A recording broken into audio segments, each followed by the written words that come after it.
Okay, we're back. Hi. Hello. Sorry about the interruption of the stupid computer. Now, where were we? Traveling, seeing Oh yeah, things. 6 hours. 6 hours. You said like 10 hours. No, I said the whole thing would take like 10 hours. I said you were 6 hours in when the crash happened. So you are all. Neston is clearly seeing if people watch different creatures watching you the whole way. The whole way. Yeah. And about 6 hours in, and you are starting to get like obviously closer to the castle. It is very, very dark out now.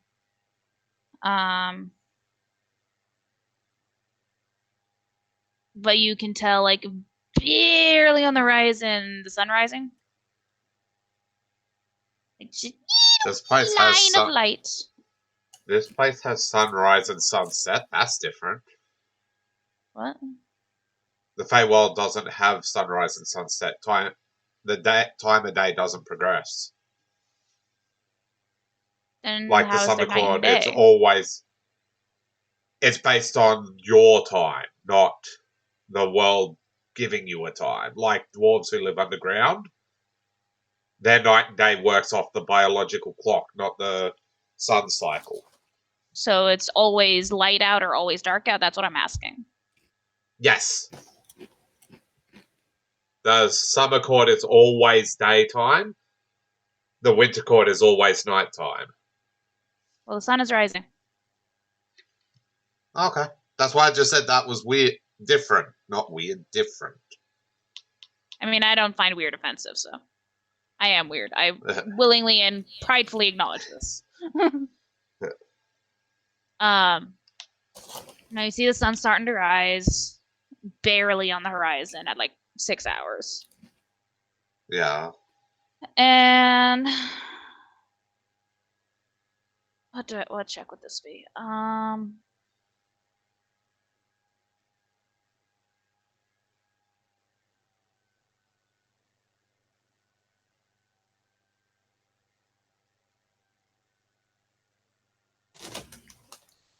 Okay. Everyone make a will save with your plus 10 bonus. Okay. Is it a mind control effect? I don't. Do you mean If it's trying to influence my mind at all for Malene, it has no effect. does that include emotion effect or just brain fuckery like Dominate Person?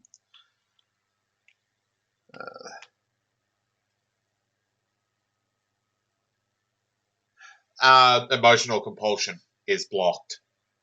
Okay. So if it's trying to make you feel a certain thing, my mind is just like, no. okay. So yeah, you're immune then. Okay, so I've got to do will save, you said? Will save, yep. With your plus 10 that you got from Celia. Neston will. Oh God!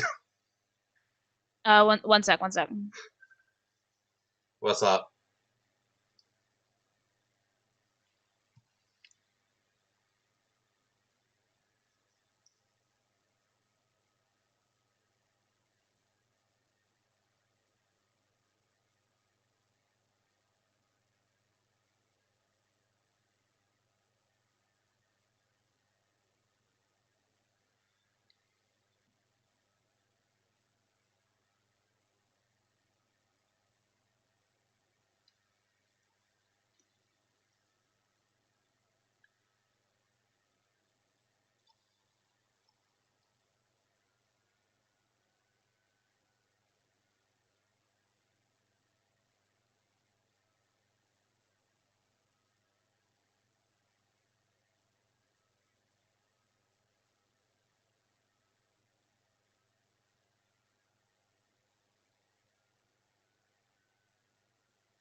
Back, sorry. Welcome back.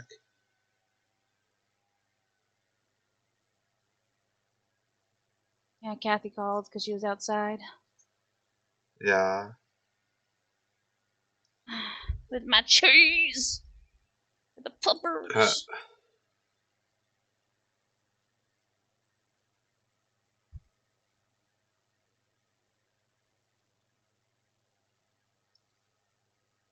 Nat 20 nesting days.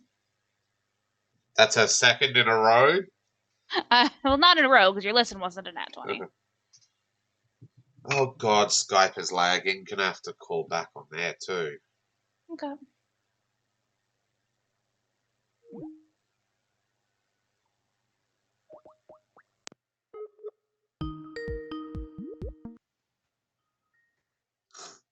Ready for this? Is Dope up here?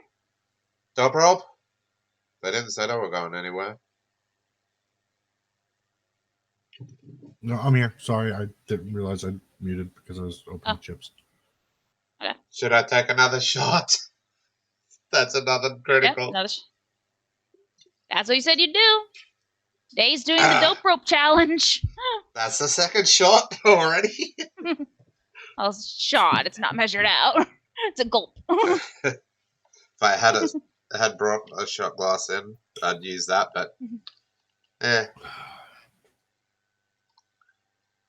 hi. So, what are we resisting? Yeah. Let me see. Who passed the dope rope? Not a single roll was below 30. It's pretty good.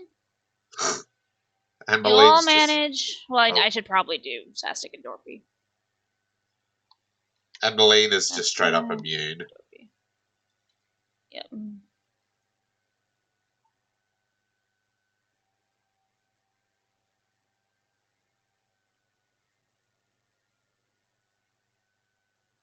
They both rolled pretty well.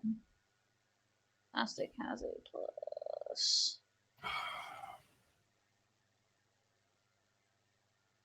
Yeah. Dorpy. Dorpy's nice. Yeah, Dorpy's fine. Sorry, I got go body now. I'm so sorry. I swear we started this over an hour ago.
What chips you got there, bro?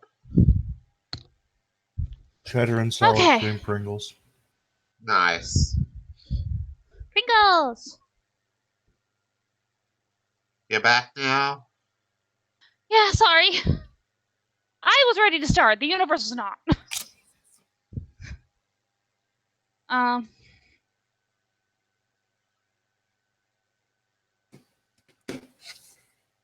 So. How to be. Okay. So. Nothing really happens. You just keep walking. Yeah. Nesting can feel that tingle tugging of magic try to affect the group and just doesn't.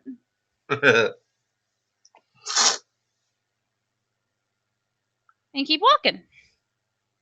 It Walking just doesn't and work. walking and walking. It just doesn't work. Walking, walking, walking. And eventually, as you can see over the horizon, the sun about halfway above the treetops, like you see half the sun over the treetops. What are you? You make it within reach of the grand wooden back door of King Oberon's keep.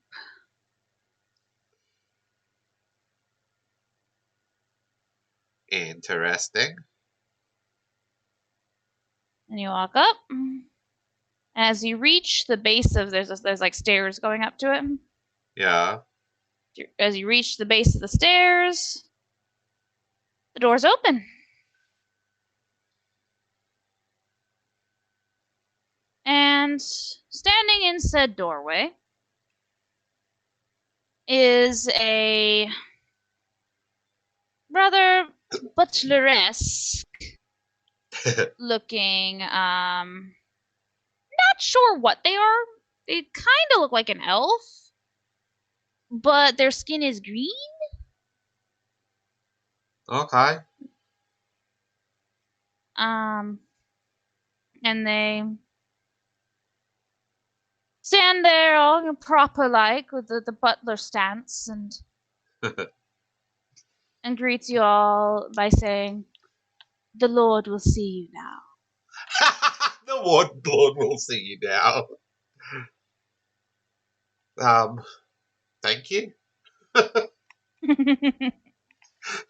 And If in doubt, say thank you. yep. Be polite. Always be polite. But yeah. River. But yeah. I'm busy.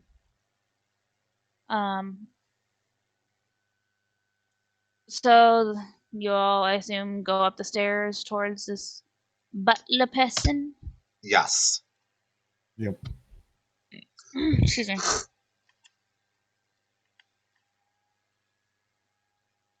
Stop being distracting, Day.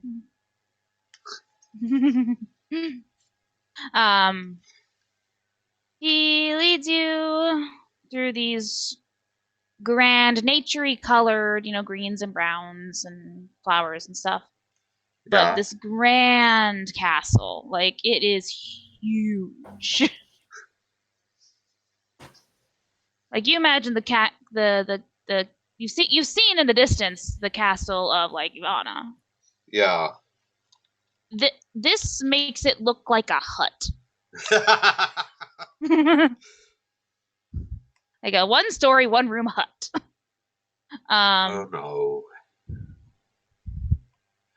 And they're leading you silently through these beautiful corridors.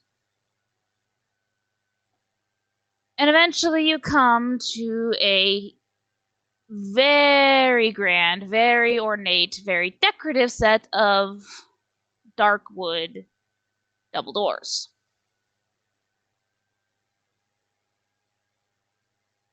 The butler walks up to stand in front of the doors, doesn't knock or ring a bell or anything to announce his presence, and just says, Green Lord. They are here. And the doors open. Oh no. And the green-skinned butler vanishes in thin air. Oh no.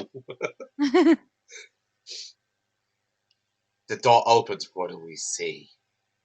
And how fast do we hit the ground? Is that measured in nanoseconds? Let me pull up the picture thing. You see River. Stop. Settle down, or are you going back in the back room?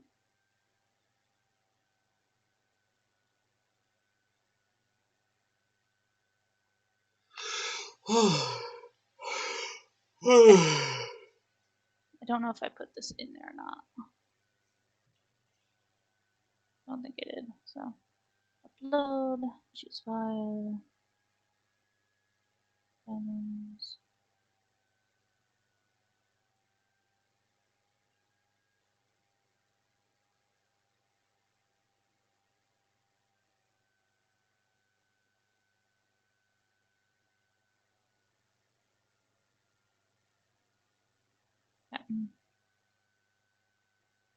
You see a grand throne room. You see it's like everything else is very nature focused in theme and colors and all that stuff.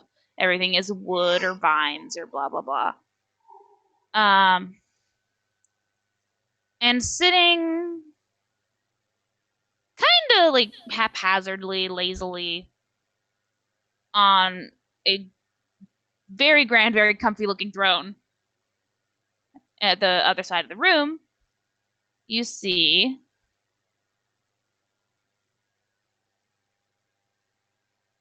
this man. We hit the ground. You do what you do. I mean, we're not in the throne room at the moment, so... Yeah, the door's just open, and that's what you see. But this is a deity, so, I vote hit the ground. Fucking head first. So Melina Neston hit the ground? Yeah. But Nicholas and Trayla. I'm thinking. I know Oberon's not big on that, but you know, you got to show respect to the gods. Respect, River. Yes. You will respect my authority. River. I will put you in the back room again, and I will ignore your barking. Both. The thing is, both Trayla and Nicholas have this superiority complex. No. No, Trayla does have a superiority complex. She has a problem with authority. She has a problem, especially with like gods, because what the fuck has a god ever done for her in her entire life?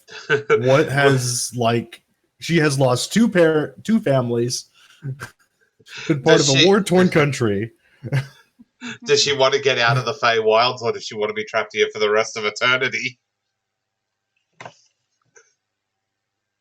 Like I said, I'm just explaining intelligence versus instinct. That's what this is. It's both Trayla and Nicholas both have like really no respect for any gods. So. But Trayla will just sigh and do it just out of just not fully like face first against the ground, because that's a lot. But she'll kneel, and Nicholas will sigh and do the same. Nicholas, I imagine, would have done it purely based on self-preservation. You're dealing with one of the strongest entities in existence. He already has a death marker over your head. You really think he cares? I mean, considering you're coming to Oberon to try and save... That's why he's kneeling and not refusing to. Being smartass. River. I'll keep saying things about my characters that aren't true. What is Nicholas true? has never been a smartass. I did not say that. Kitty did. What did I say that was confusing him with untrue? Velis. That Velis they have is the a superiority complex. That they have a superiority I said complex. Trailer has a superiority complex. And that's because that's the way you've played her. Nicholas doesn't. Maybe Nox does, but a little.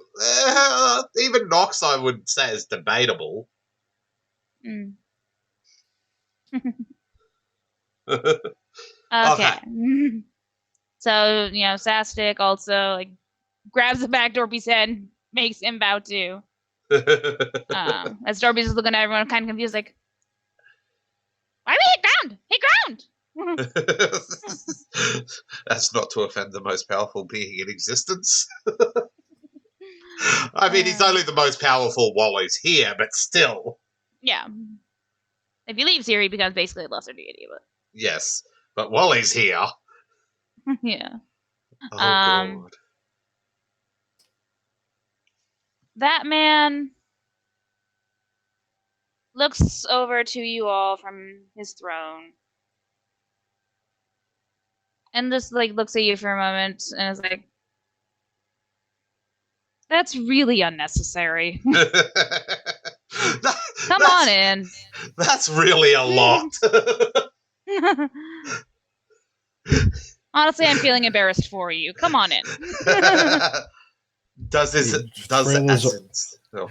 Trailer, before he finished speaking, was already on her feet, breathing a sigh of relief. Does as instructed. No, she's just tired of kneeling. Yeah, no, I was saying my two do as instructed. They were saying their characters. Yeah. Neston is on her very best behavior. She's not even thinking about touching anything. Even though everything looks very touchable. She is vibrating slightly. If I vibrates hard enough, she might start glowing. Like a glow stick. Shake it up. This is one of her idols too, so she's kind of fangirling. Aww. Without trying not to show it. Okay, roll a bluff check. Oh, God. Neston. Hide your fangirliness. I know you're a charisma character.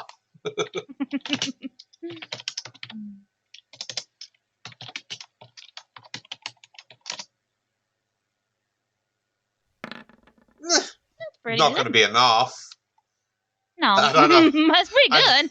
I don't know if anyone else. Most of the party doesn't recognize that you're fangirling. Yes, I was going to say, I don't know if the party recognizes it, but Oberon definitely does. He's like, oh, God, another one. The deity she worships is Oberon. So she's trying so hard.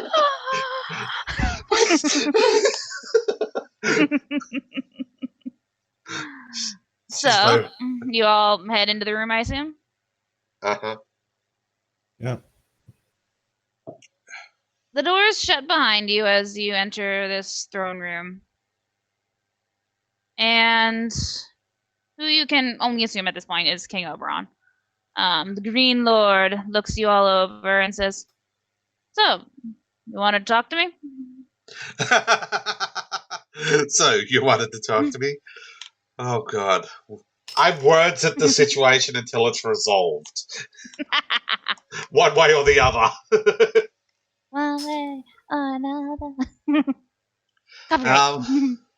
Yeah, copyright strike that quickly.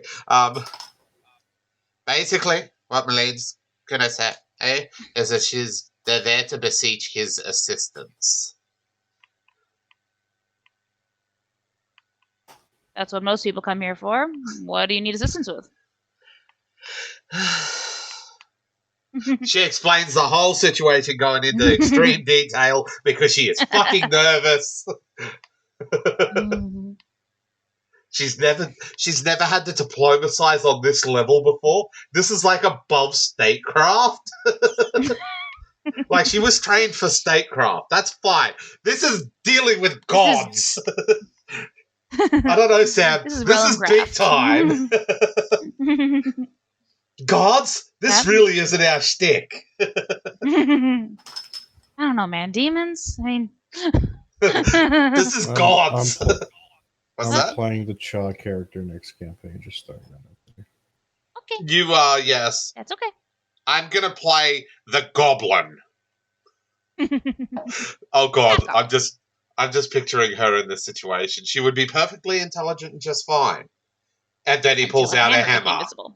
Yes. And then imagine. They're having a perfectly diplomatic conversation. He just looks at her and pulls a hammer out of his back pocket or whatever, or out of nowhere, and just dangles it. Just like a dog trying to get a treat. Goes to shit. Like he just dangles it over her while she's a dog trying to get a treat. Considering Oberon is a trickster, so... He'd do that. He would, and he would laugh at it. Oh yeah, he'd find it so funny. Okay, back to this. So you explain everything in full detail, and then he just like looks at you and just like kind of quirks an eyebrow, like, and I already know all this. God, ruler of the realm. You know, it was my power that let Titania do all of this. Don't insult Titania. Don't insult Titania. No. Also, don't insult the Winter Queen. No. There is a reason she rules like half of the Fey Wilds. Because he decided she should. Then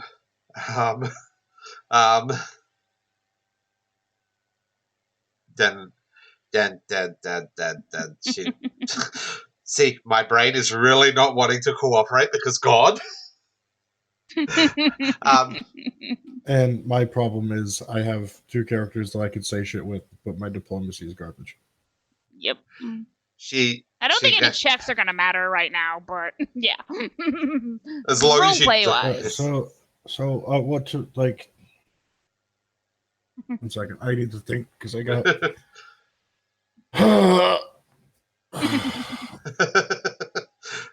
Both of us all trying to think. Yeah. What do we do?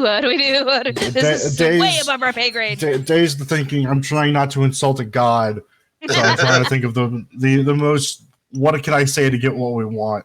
Well, I'm the opposite. I'm just trying to say what we want so we can get it.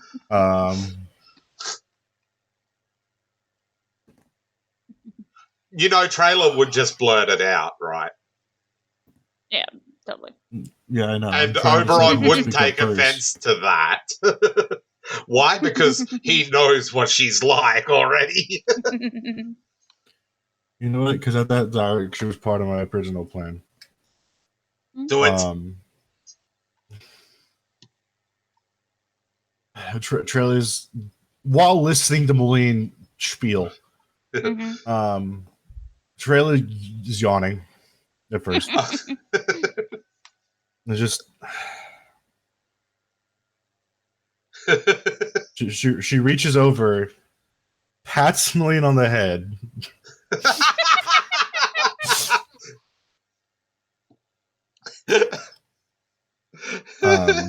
Because I gotta play this as Trailer, and Trailer does not have. Yes. Oh God, I know what I want to say, but oh God. Yes, Moline knows this was her idea to come here to seek help. Now she's here, she wants to hide under a rock. And Trailer has no fear, so... No, she doesn't. Even funnier is intimidated by godliness. Moline is immune to fear effects. She's scared. Trailer is also immune to fear effects. All of them. Magical or otherwise. I'm immune to anything that fucks with my mind completely. Hell, even if Oberon tried to manipulate my mind, I could literally redirect it back at him. Not that you'd want to. No. I mean, Tenebris would love that. He would laugh at that. Oh, yeah. He'd be like, oh, good show. Okay. Trailer's stepping forward, not like a foot, like two steps. Yeah, like just a slight step, yeah. And she looks at Oberon and goes, Lord Oberon, the Green Lord, whoever you are, look, I know I'm not the best at any of this. And from what I hear, the idea to keep us here in the first place is to protect both worlds. I'm still not something I'm familiar with. Magic goes above my head most of the time. But what I do know is this. Hold on, I got words now that came to my immediately, and I got to think of how to word this. I apologize. No, you're okay. I don't know if the rest of the party knows Malene could get them out of here if she chose to. Maybe, yeah, but you'd be get sent right back in. I mean, she could get them out. Briefly. No seconds. Or it'd just be blocked. What I do know is all of us here, all of my friends, we all have somebody we care about. Somebody who is important to us is being held by the cult of an evil god who is intent on destroying essentially not only our world, but your own. And I'm going to be frank here and say that keeping us here and hiding is just stupid. Because then... Oh, okay. Let me continue. I know. Because that does nothing to solve the actual problem. Sure, you keep us here. Sure, they missed this opportunity.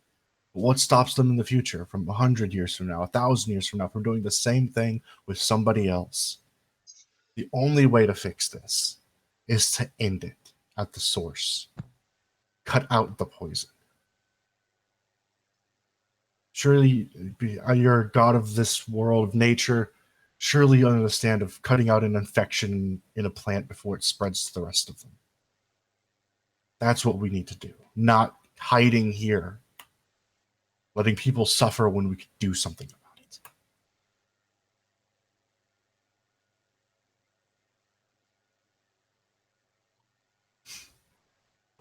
You done? Yes. Checking. Okay. Just checking before I said something.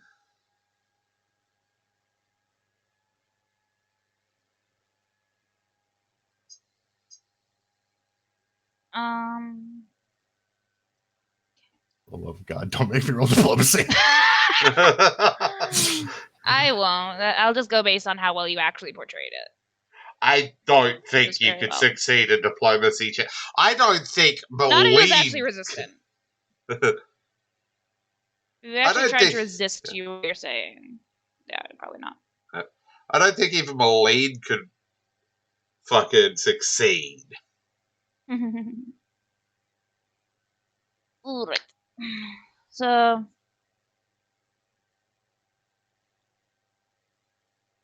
Oberon says...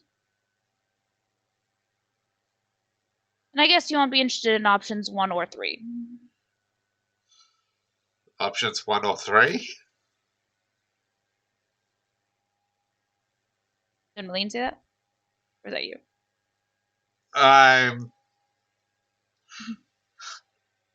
Malene would ask what options he's presenting, but, more diplomatically. Yeah. Yeah, you can just say the gist of what you want to say. Yeah. If your brain isn't working. Uh-huh. Okay. He says the options for how to get you what you want without getting the world ended. What are the options? He then turns in his seat because he was sitting sideways. Yeah. And turns so his feet are actually on the ground, but stays sitting.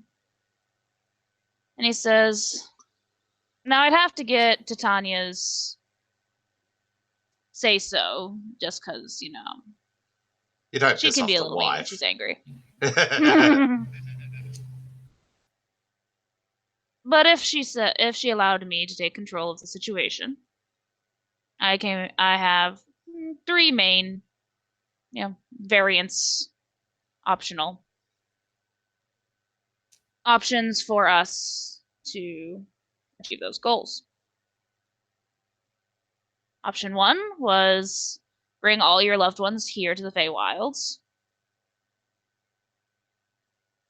Keep them safe while we wait through the deadline. You are right, that will just allow the infection, as you put it, to spread.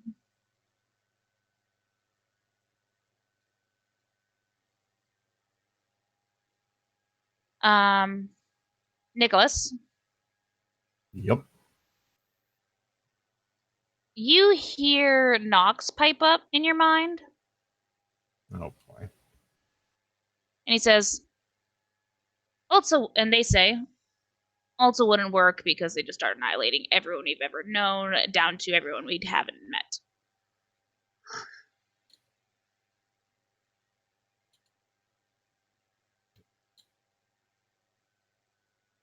I need everyone make, well, actually, just Nicholas. I need Nicholas to make spot check. God damn it. God damn it. I would say everyone, but there wouldn't be a trigger to require everyone else to roll it.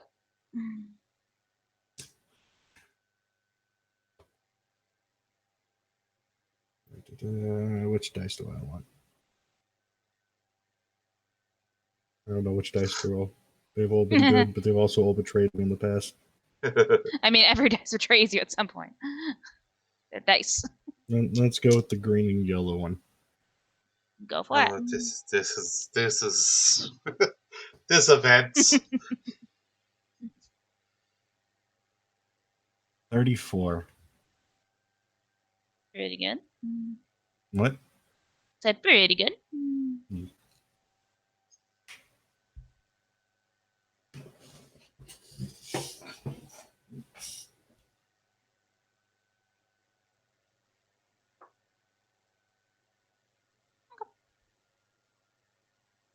Nicholas, you actually notice.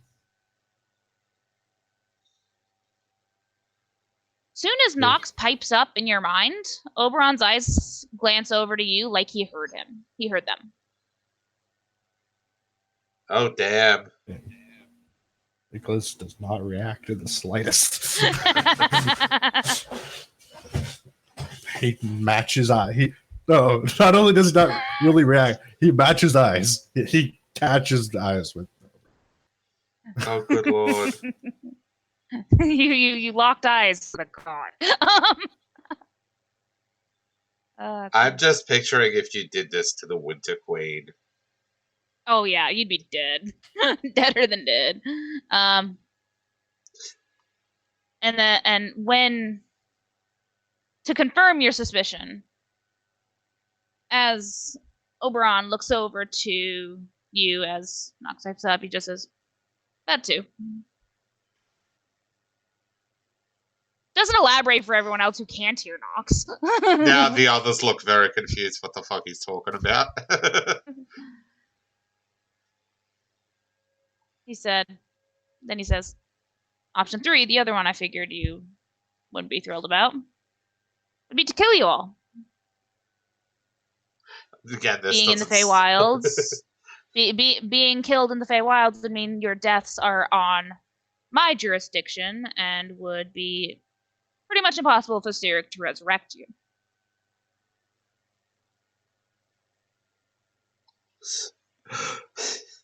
But again, doesn't treat the infection. Yeah, Trailer just deadpans. Yeah, just deadpans. Goes, yeah, that's not an option. I figured. Which I agree with because it wouldn't be very interesting. The other option that remains, I send you straight to the cult's hideout. I'm sure my wife wouldn't be thrilled about that option, given you'd be right in their hands. But you seem to be able to hold your own pretty well, and it'd make for a nice show. To see you. What's the term they use nowadays? Kick their asses?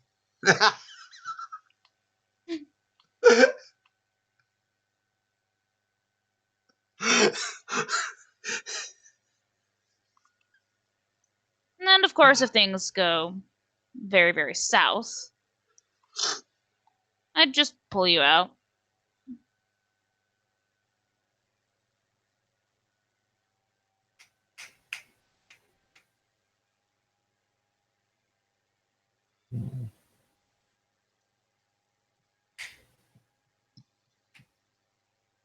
Okay, where's Lathander when you need him?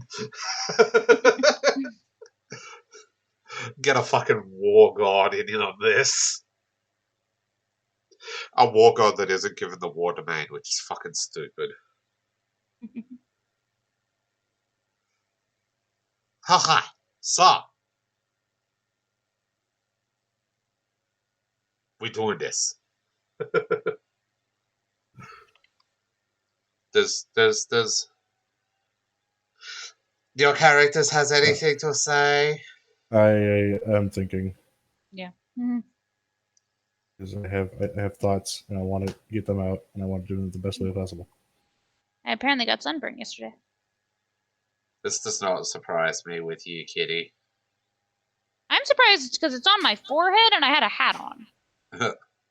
Reflections. There wasn't a lot that could reflect much that I passed consistently. Plus, I wear my hats like down to here. But anyway. Trailer struggling to that. What our original intention was before getting dragged here. I know. My wife didn't trust your capabilities, but I'd give it a 50-50 shot. I'd give it a 50-50 shot. Nicholas is going to do something. He's not going to say anything. Okay. Verbally. Yeah, Verbally. Audibly. Because he's having suspicions nowadays. Because he was trained to be paranoid, and being paranoid is what he does best. Yeah. He's going to look at Oberon and kind of try and close his mind to Nox. What do you mean close his mind? Like, separate his thoughts. So I'm confused. Are you saying you're trying to focus in on Nox or cancel out your thoughts except for Nox's? Or no, trying to stop Nox overhearing his thoughts. Yeah. Okay, so you're trying to block him from reading your thoughts. Yes. Yes, that's exactly what I said. Okay. So you said separate your thoughts. I didn't know what you meant by separate your thoughts. Yeah, because he's trying to block Nox out. Block Nox from you. Yes. I thought you meant from Oberon. Okay. No, from Nicholas. Nicholas is trying to separate his thoughts and Nox's thoughts and keep Nox from hearing his thoughts. Okay. Do you mentally clue Nox in on this plan, or are you just doing it out of the blue? Oh, out of the blue. Okay. Okay. What the fuck do I do for this? I'm trying not to give you like just wisdom check because that's not gonna be high. Oh no, that's a 10. Yeah. I mean, it's not going to be high even if it's like maxed out because it's just a +5 at max or whatever. At like 20.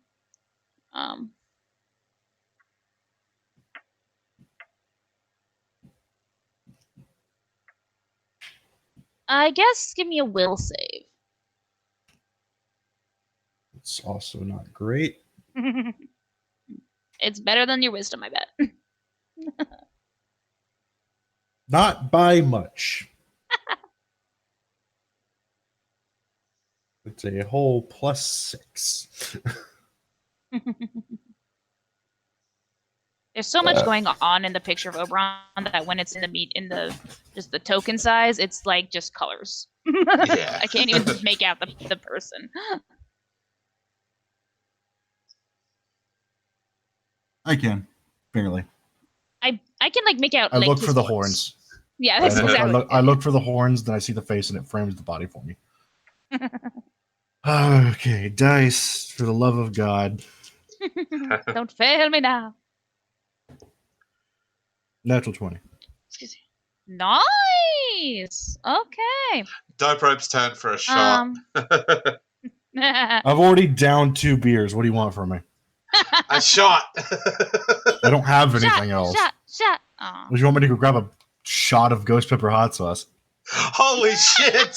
No, that challenge No, we is want to insane. understand you. We want to understand you when you talk. That's what I thought.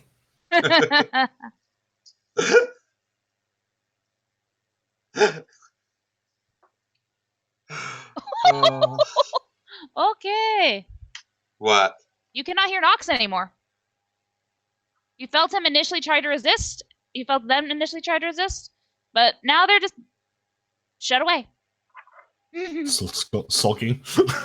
Oh, yeah. Like, the fuck are you doing? Wait, what are you doing? Why? Okay. Nicholas is going to look at Oberon and think to him. Mm-hmm. I'm aware that I don't understand a lot of this. That there's a lot hidden. That there's a game being played, and I hate being the piece.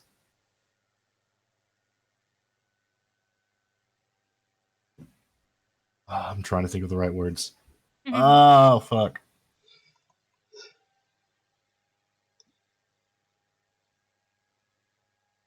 Sorry. Malene just wants to go home, curl up in her bed, and pretend none of this is real.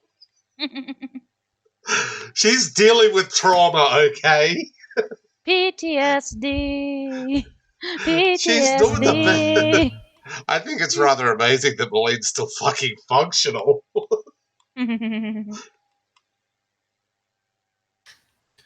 Okay, he's gonna go. I've come to the conclusion that Nox isn't a part of my mind like I thought so many years ago. What's going on?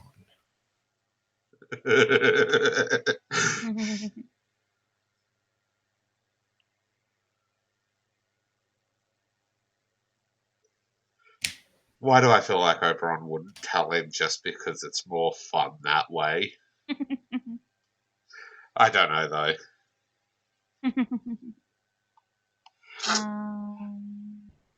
While they're talking, Kitty, Neston's going to cast Prestidigitation.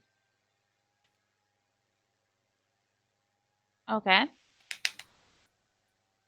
You know, hoping Why? attention isn't on her. She's a pixie. What are pixies known for? Mischief? I'm specifically asking what kind of mischief. She's going to use it to change his hair color. Oberon's hair? Yes! Oh, God. Roll me a sleight of hand. Because, you know, this is the type of shit a pixie would do. Yeah. Okay. I couldn't get a fucking nat 20 on that one. Balance. I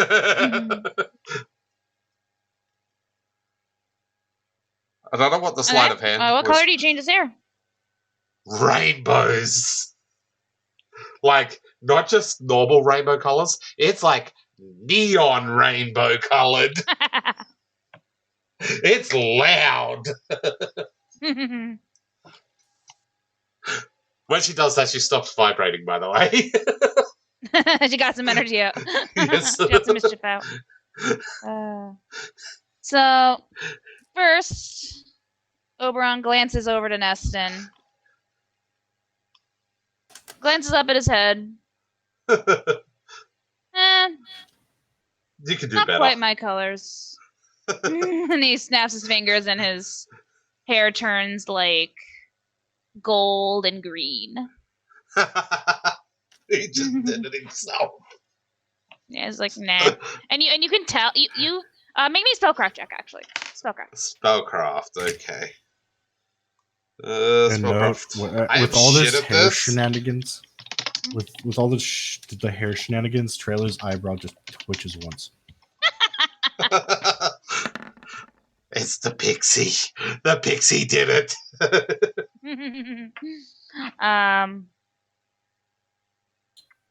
You feel, because it wasn't a high DC, because it's pretty obvious when it happens. You feel when Oberon snapped his fingers, he manipulated your spell. He didn't cast a spell of his own. Oh, damn. He just took control of the spell. You felt your spell do that without you controlling it. Okay. We are in his domain, so...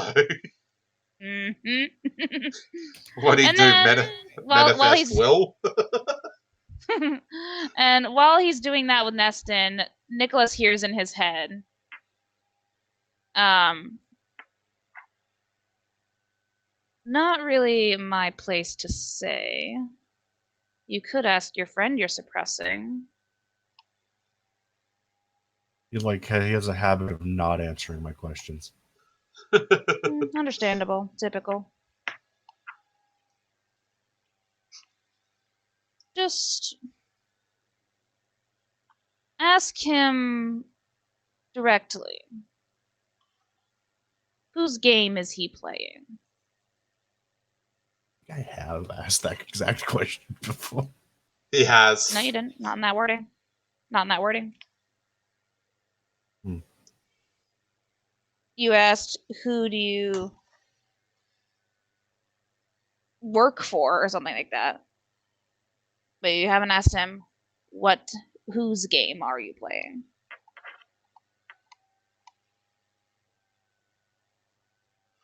I am very surprised at the moment that Malene isn't having fucking Tenebris and Nibirius chattering in her head. They're like, yeah, we might be strong enough to fight him if he leaves this realm. Like, nah, we're not gonna get involved beyond our normal, just passive shit. Yeah, you can have our powers, but you're on your own. You're on your own. So just so I'm clear, the exact wording on is, whose game are you playing? Yes. Okay. Okay. Yep. And because after that, Trailer's gonna speak up. Because I imagine right now it's to their bodies, it's like 2:00 in the morning. Yeah, pretty much. It was tired. It was getting close to dark before they made their trek through the garden. And now the sun's coming up. Essentially, yeah. Yeah. So it was like, I'm all for kicking some ass and ending this. Can we get some sleep? I'd like to go home. I am tired. I can only imagine how the squishier members of our party are handling this. Melena's tired, but she's tired on a different level. She's gonna need to go visit Harmony. She's gonna need some serious psychological help. I was talking to a god. I literally went and saw a god. God.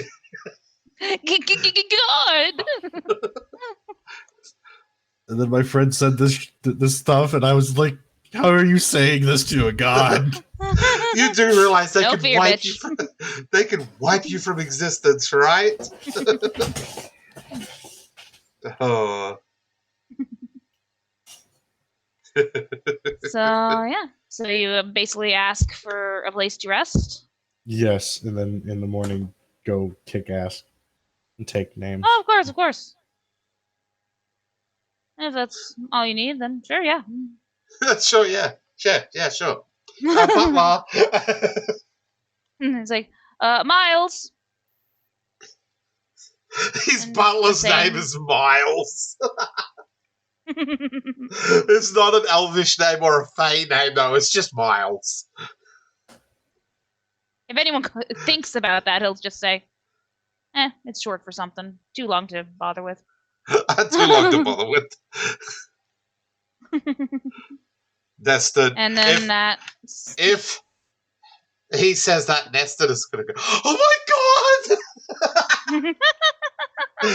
She lost control. She's fangirling. Trailer just reaches over and just plucks her out of the air. Just cups her hands around Nestor and pulls her in.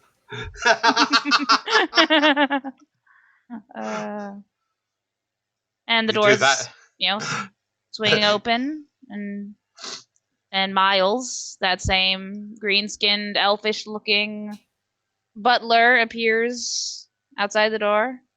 It's like, right this way, our esteemed guests.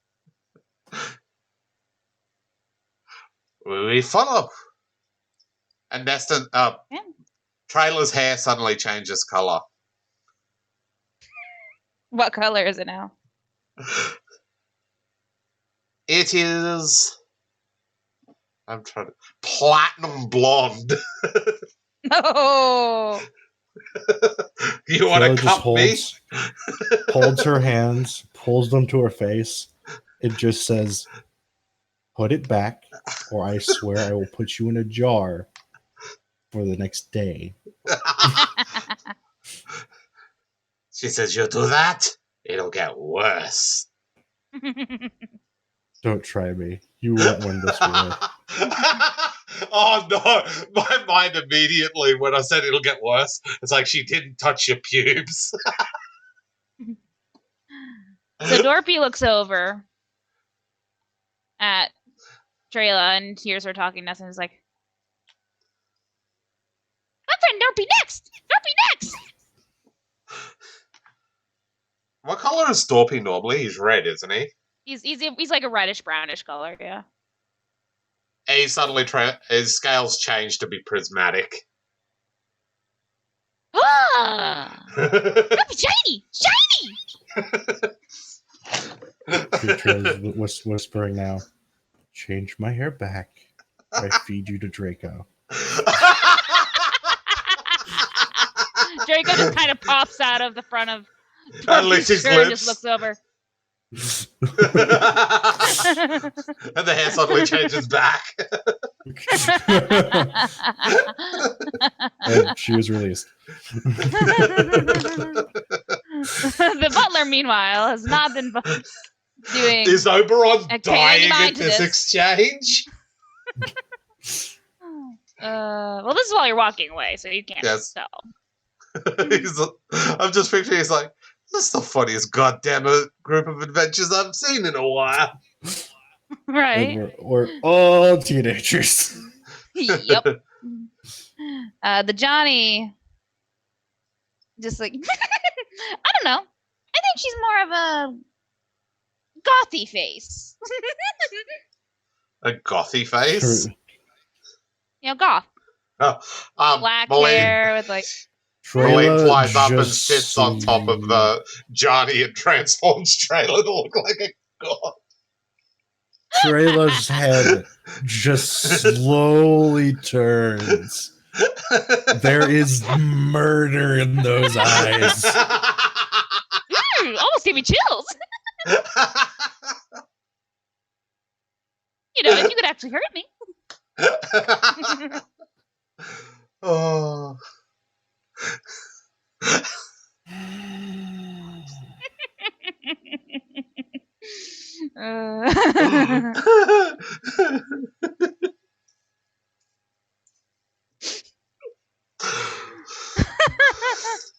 Given Oberon's love of tricks and pranks, I'm he'd love this. He's loving every minute of this.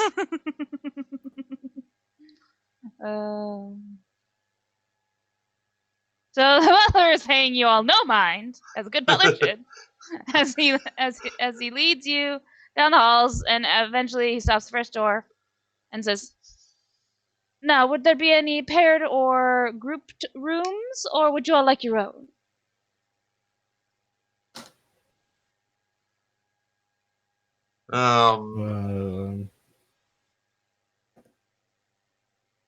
Nicholas wants his own. Let's find that out there.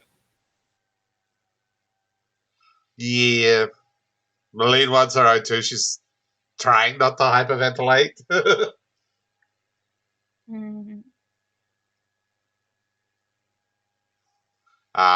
Imagine Sastic and Dorpy will share one because that's the usual. Yeah.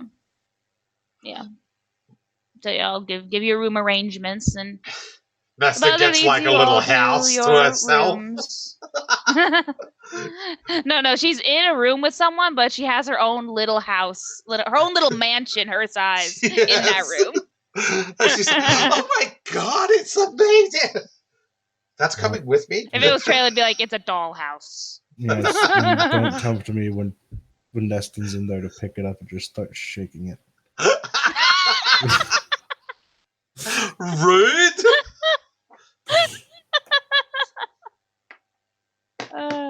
Yeah. I'm just picturing Trailer as a goth now. She's very much contemplating doing exactly that. That's why she's not sharing a room with Trailer. No. At worst, the Johnny suggested Lolita goth. Oh God! I don't think. But that is beyond the realms of prestidigitation. Yes, so I can change the colors and everything, but I can't. I know you can't actually move shit. Yes. You can't change the shape. You can just change the colors. Yes, and that's all I'm doing is recoloring things, and it'll wear off eventually. In an hour, yeah. Hour after casting, it wears off. Except for things like cleaning or. Yes. Yeah. Because cleaning works by removing all dirt. Mm-hmm. Doesn't change anything in terms of like pigment. Yeah. Yeah, so you all are sent to your rooms. Nesson opts to stay with Malene, I assume. Yes. She's not risking Trailer putting her in a jar. So Trailer gets a room, Dorby and Sastic get a room, Nicholas gets a room, Neston and Malene get a room, and the Johnny just kind of chills out. She gets her own room. She decides at that moment. No, she chills out in whoever's room she decides at the moment. She bounces back and forth. I want to like zoom in on this picture. Just to remember how crazy she looks. And her skin color is now red. Oh, with the Johnnies? Yes. Not too much rage. How about... And she snaps her fingers and her skin turns like silver. And then Nessa's like, oh, I know, snaps her fingers, and it stays silver but gets gold flecks throughout. Ooh, nice! Fucking magic casters with frivolous skulls. I mean, prestidigitation is frivolous unless you use it for cleaning. And yeah, the only purpose it has, that is not frivolous, is for cleaning. You clean things with it, or you make mischief with it. That's it. And they don't need it for cleaning tonight because they're in Oberon's Keep. They will have baths, like big baths. Big baths. Neston will have her own bath inside her little mansion. Yeah. She just chill. So you all walk into your rooms, and it is extravagant to say the least. How'd that feel? I just banged her head on my table. So simply put, big, like, and in places where there's two in there, like with Sasek and Dorpy, two beyond California king-sized beds that are round and extremely, extremely comfy. The rooms are decorated with, like, plant art, basically. Like it's just beyond beautiful, but it's all made of like natural plants and stuff. And attached through a door is the big spa sauna bath area. Like full on spa. Like everything you can do solo in a spa is in there. Foot soaks, Epsom salts, all that shit. And of course, when they go, Malene and Nessun go into their room, there's a separate, like, good size. Like, it's not like a dollhouse. It's like too big to lift because it's actually made of solid wood.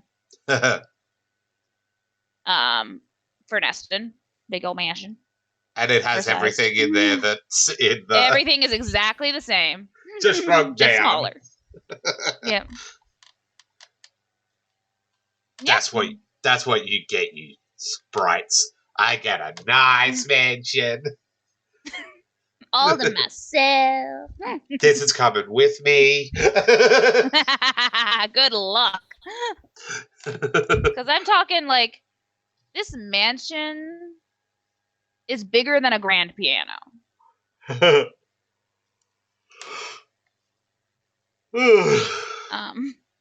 Bag of holding. Yeah, that's where you all spend your nights. Anything you all want to do before morning? Before you go to bed? Yes. I figured. Yeah. Nicholas gets into his room and shuts himself in there for the rest of the night. Yeah. While he's in there sitting on the bed, not really even changed clothes, just still just kind of just in whatever he's wearing. Yeah. Unblocks off his mind finally. Mm-hmm. Immediately hear Knox being like, "The hells was that about?" Nicholas is going to be quiet for a second and go, "We need to have a talk." Hmm?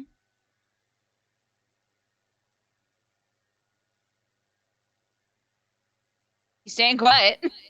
Yep. Being a smartass. This what's ever going on. This entire cult, it's a resurrection of a god, right? I forget. What? This is the resurrection of Cyrix. He knows about that. I assume. At this point. Yep. Yeah. Okay. This resurrecting of a god, all of this. For years, I assumed you were just a part of my mind to help me cope with trauma, with my whatever past I had. But you're something else. And I want to know now, whose game are you playing? Knox just kind of sighs like, should have known he would have known those words.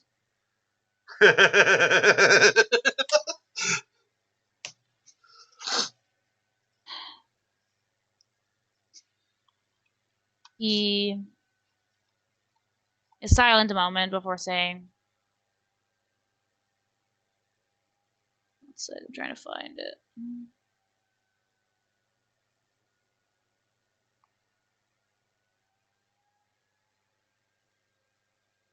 The Game Master.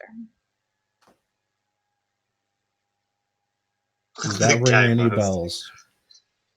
Roll me knowledge. Do you have any knowledges? Nope. I'm a scout. I do not have knowledges. Intelligence, then.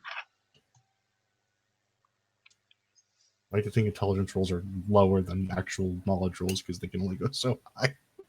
I know. Dice, please.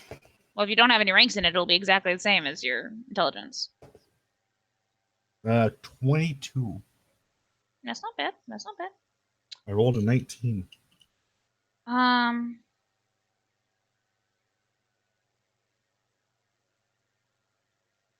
You don't recognize it specifically, but you reckon between that and between what Lucienda said to you guys, that there is some. It's related to some entity. Well, Nox said to Lucienda, so you don't want to lose the game, do you? No. Game is related to some sort of entity, like a deific type entity, but you've never heard that title related to a specific god's name before. But you can surmise that there's a god that's got the title of Game Master. Oh, here's a question to ask his friends later. Okay. Nicholas is gonna sigh, both mentally and audibly.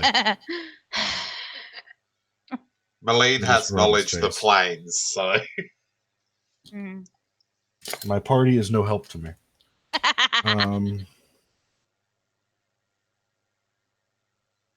Trying to think.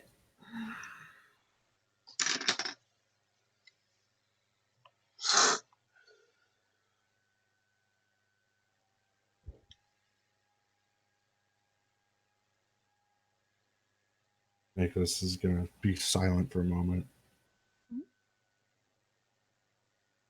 And all this pain, my life, this cult, all of this is what? A game between entities beyond the capacity of mortals to really grasp. We're all just pawns in this.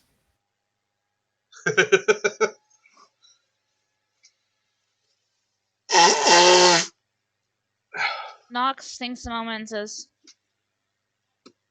some are pawns. You are a king. Oh. I know chess too much to realize what that means. What's Malene, a bishop? Trailer's definitely a pawn. Fight me. She's expendable. But in saying that, though, the truth is the pawn can become any piece. This is also true.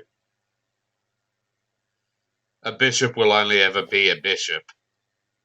A rook will only ever be a rook. A knight will never be a knight. But a pawn can become anything. Uh-huh.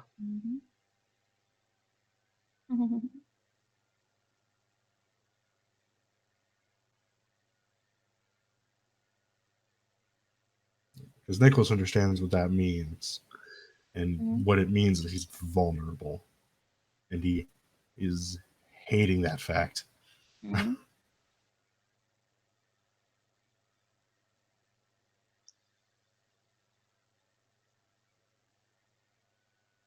Basically, like, you are the key piece, but you are also the most vulnerable.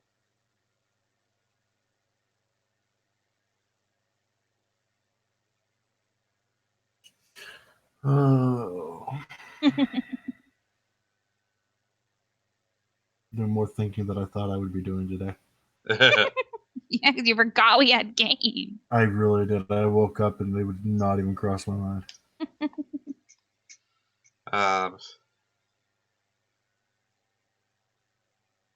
Nicholas is going to think then, but what of my friends? If they have roles to play in this, and I am the king, what roles do they play?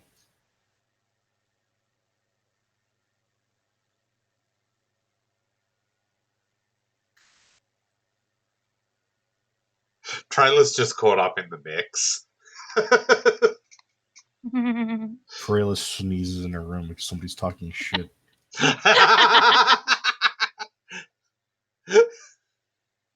She's like, God damn, Neston!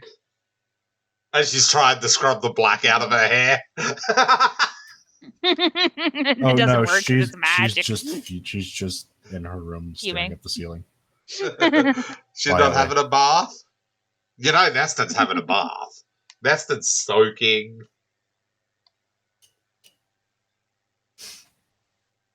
No.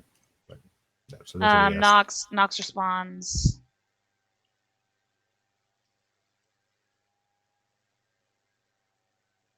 Dorpy. Pawn. I saw that one coming. Yeah. Fantastic.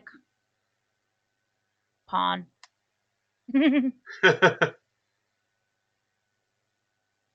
A trailer chick. She's not even a pawn.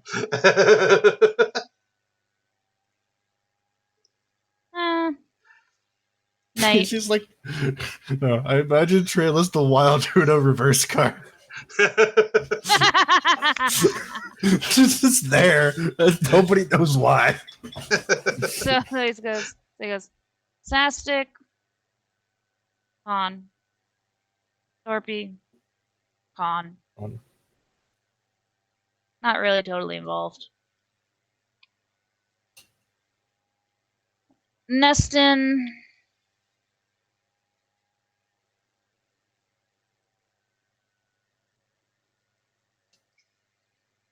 Sorry, my brain shut off for a second. Like just zoned out. Like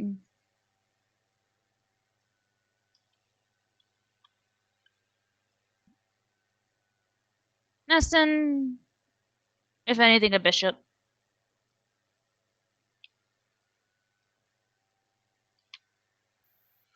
Malene.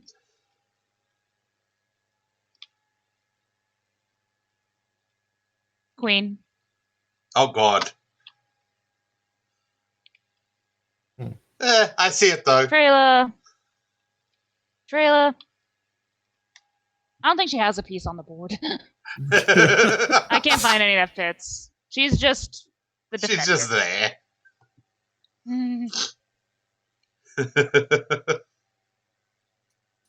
So Nicholas is finally gonna stop sitting and lean back onto the bed.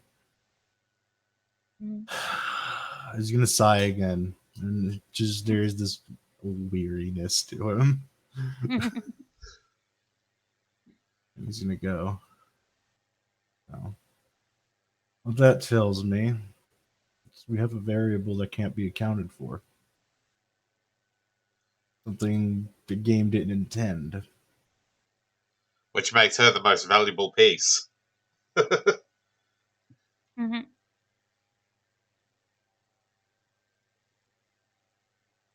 Malene being queen means she's the most versatile piece. Neston is the support, because that's what bishops do. And we got just pawns everywhere. Yeah, hey, a pawn can become a queen. We have 2 pawns. You have 2 pawns. 2 pawns. Oh, Right fantastic. circumstances.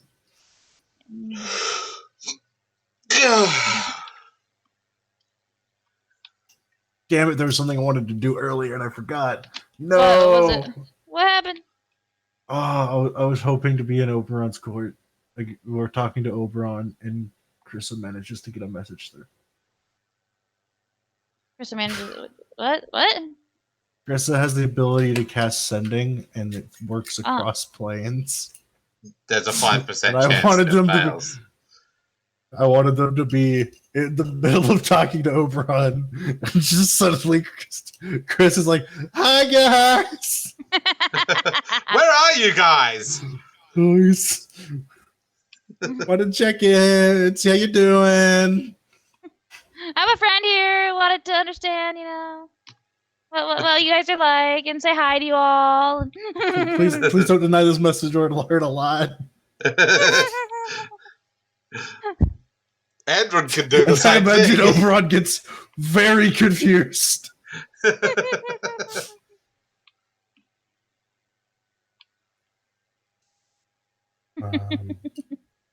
That would have been funny. We can just pretend that happened. Just everyone just pause in a moment, like,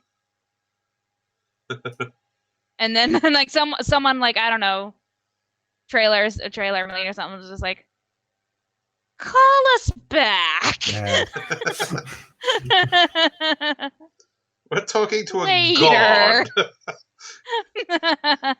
You're talking to a what? So you're at church? I didn't Oh no, think Chris would be like, "Oh, say hi for me." Say hi for me. Chris says hi. I heard. I heard. I heard. I don't think she quite realizes that you're talking to an actual god. I feel like she might think you're at church or something. No, she just doesn't care. Maybe in a temple. She just doesn't care. Yeah. Even Nicholas would be like, she's Krista. He just throws up his hands. He's just she's special. With a capital special. Nicholas stays silent for a moment after that, talking to Knox. Yeah. Kitty.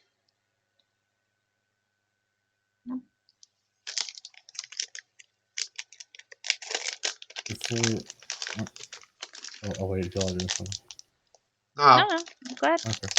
Okay. Nicholas will say to Knox, "I want to know here and now, before whatever comes tomorrow, before we finish this, are you on my side? Regardless of the game, regardless of whatever you were really sent here to do, are you on my side?"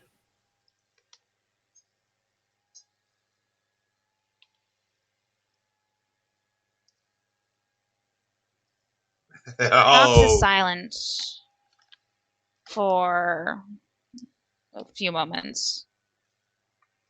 And finally says,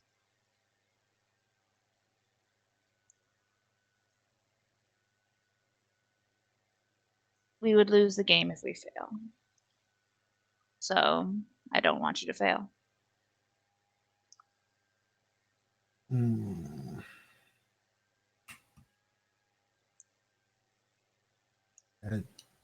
It's as bad as a no. That is what? That's as bad as a no. It's a he's on his own side.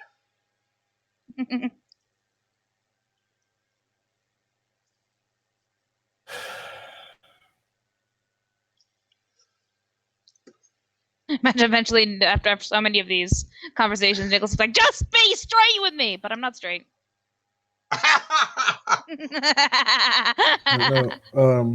Okay, so hold on. The wording was "if we fail." Yes. Which means their intentions to stop the cult are, if I'm reading this right, their intentions are to stop the cult, and if they fail, they lose the game. He's not wanting to lose the game, so that's by proxy he is on Nicholas's side for this bit. What's his motive? God damn it! That or by we he's referring to the cult.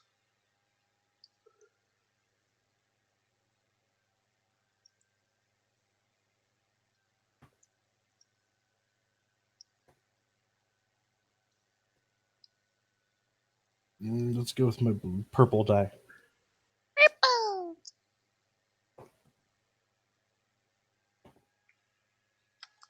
Natural 20. Damn. Okay. Basically, yeah, he's on your side. Okay. He wants you to succeed with your intentions and goals.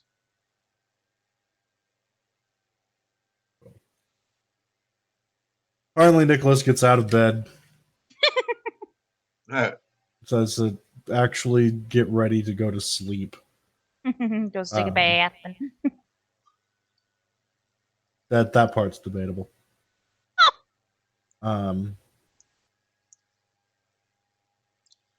He gets ready for bed. Eventually, bunkers down. Settles down. Anyone else want to do anything else before they get ready for bed? Malene's basically curled up in a ball under the blankets. Aww. Malene's She's catatonic. Why is this happening? She is fried, okay? She has to just keep... to a god. Like, she's been through so much and she has to keep putting it off. The only reason she's able to continue going is Tiberius and Tenebris bolstering her. What kind of beds do they have? Are they like just framed beds or like 4-post? No, Kitty like, explained it. I forgot. Yeah. They're like beyond California king size, but they're round. Okay. And they have like, I didn't describe this part, but they have like overhang curtain things. You know, the curtains that go around the bed. Okay, from like the ceiling. For extra privacy. Yeah, like from the ceiling. Okay. Ceiling is very high, by the way, so that's a lot of curtain. Trayla at some point before going to bed, because before taking even a bath, her door's gonna open, just because having a door in the way when she's about to do what she's gonna do is just annoying. She's just gonna do pull-ups on the door frame.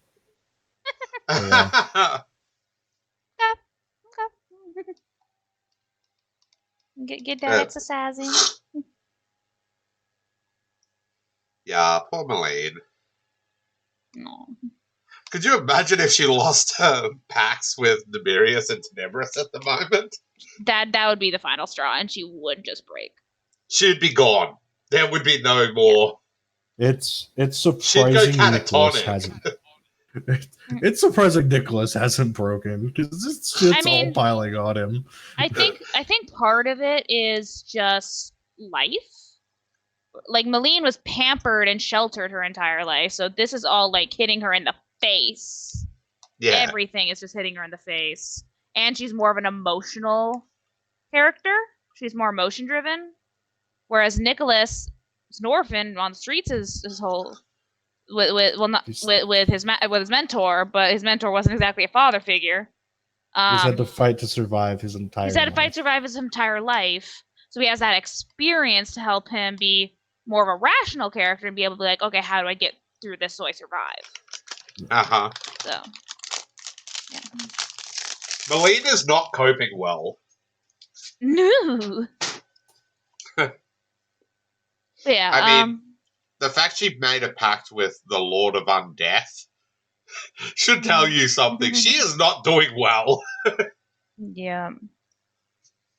All right. So that's all for the night before morning? Yeah. Yes. Yep. Morning dawns. Weather's the same as it was.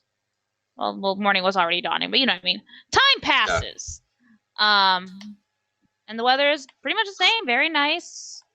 Very sunny. A little breezy. Nice and pleasant. And at the same time, a bell in each of your rooms that is hanging on the outside of the door starts ringing to wake you up. Your wake up call, you know.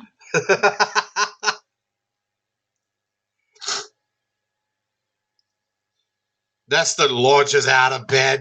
It's like, somebody shut that up! Nicholas is already dressed and ready to go. Yeah. Trayla's been up for hours because Ring of Sustenance. Yeah. Doesn't Malene have a Ring of Sustenance? I think she does. But I will say, for those that's all those that slept in their beds and stuff. Nope. Yeah. Oh my god. Those beds were so comfortable. You all slept like babies that actually sleep. Trayla probably laid down on the bed, went, nope, and laid on the floor. Too comfy.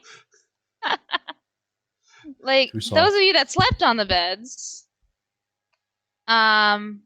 you wake up and you feel exceptionally refreshed, revitalized. You all have gained Here I was thinking that Malene's looking like she does in her profile picture again. No, she actually feels very centered, more than she has in years. She feels collected, centered, more at peace, not at peace, but more at peace than she has in a long ass time. What, did she get some counseling while she was asleep? Basically.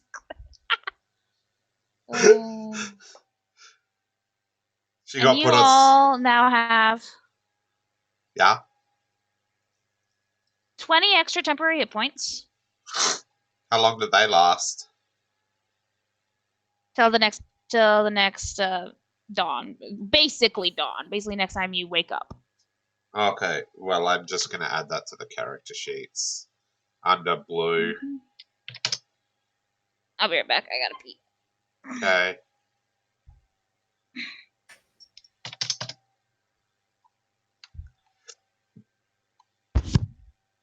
Oh.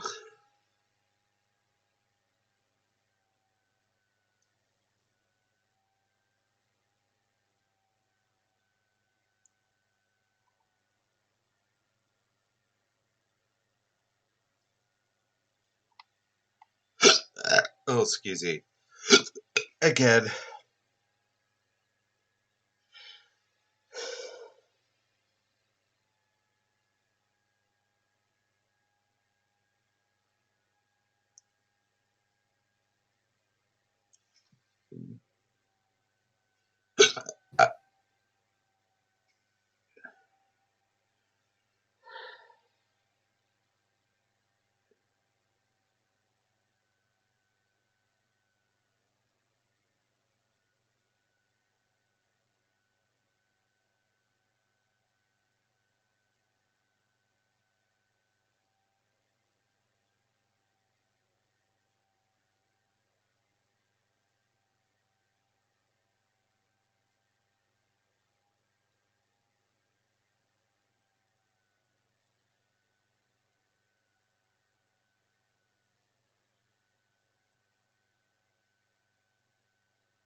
Oh.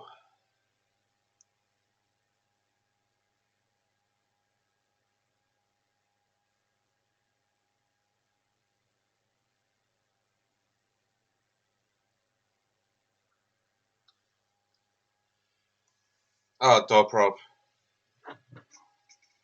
Yeah. I is a bard now in Final Fantasy. Nice. I didn't realize that they don't count the starting classes as an actual class. Yeah, it just evolves into whatever classes you go into. Yeah, if you look on the character sheet too, Archer is not one that's there. Yeah, it turns into Bard. Just like Gladiator turns into Paladin. Some of them turn into two different ones. Some of the base ones have two offshoots. Like Conjurer, I imagine, would go White Mage and Summoner. I think maybe. Because I was like, I don't want to evolve from Archer to Bard, because that means I've got to level 2 classes at the same time. No, it's still just leveling 1 class. Back. Weber.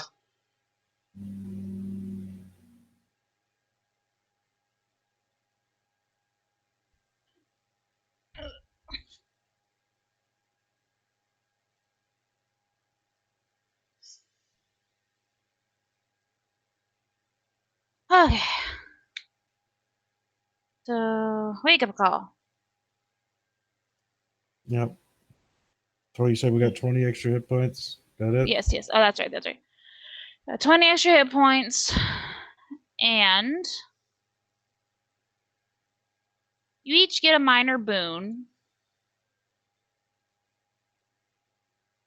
that basically for the next 24 hours or akin to that in the real world, not in the material plane. You get immunity to anything that would grant you fatigue or exhaustion. Oh, good lord. For 24 hours? Yeah, so basically until the next time you guys go to bed and wake up. Okay. Because I'm not going to figure out how long that is in the Feywilds. It could be a day, it could be a year, it could be a millennium. Could be a minute. Could be a minute, could be a second. Oh shit, all our buffs are gone. So yeah, you all feel extremely refreshed and revitalized. Well, except for Trayla, who slept on the floor.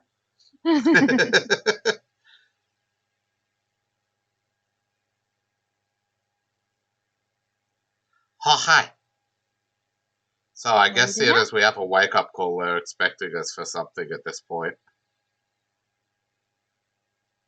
Like breakfast, I would guess. Presumably. Lillian gets dressed in as she's feeling hyper-refreshed. Mm-hmm. She makes herself presentable again. She's like, I need that bed. I need to cart that bed home. I know how to do this. Open the town in the box. God, While inside the bedroom.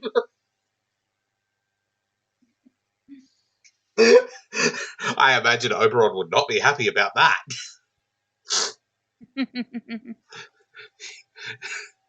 Let's just say you'd be dead Because it wouldn't go past your room. It would destroy like the inside of your room, but it wouldn't go past it. And you'd be squished. I'll be back. Okay. It wouldn't blow out the side of the room. Nope. Ow.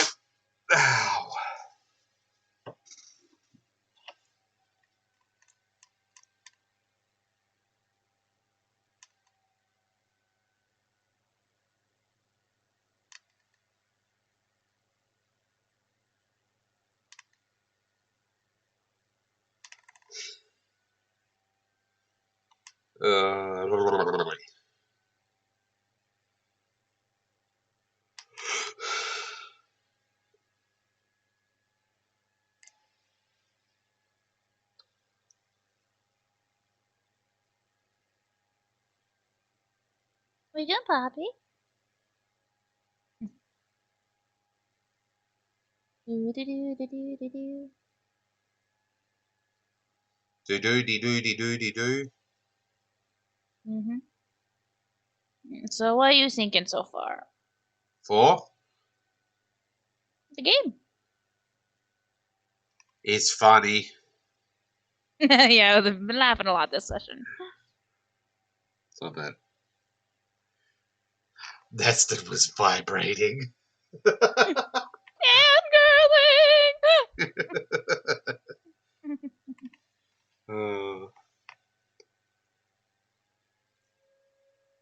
Even if she was invisible, Oberon would have seen it. Oh, 100%. She's in his domain. Mm-hmm. Oh, excuse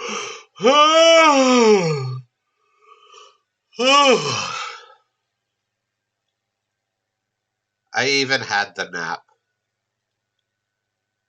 Yep. I should go to the toilet while we wait. I'll be right back. Yeah, good idea. Okay.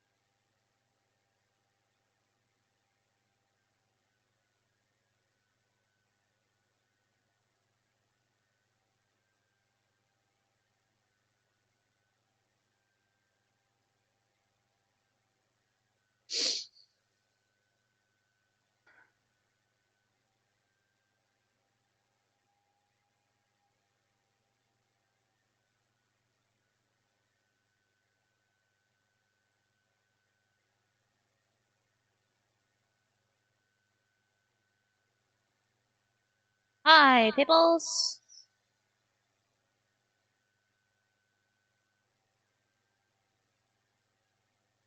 If you watch this on YouTube, since there's no one in the Twitch chat at this point, but if you see us on YouTube's, comment below and be like, tell me what you think. What do you think's happening? How do you think this is gonna go? What do you like? What do you not like? What could I do better?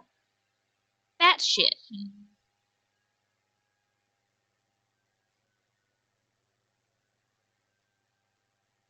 Puppy. No.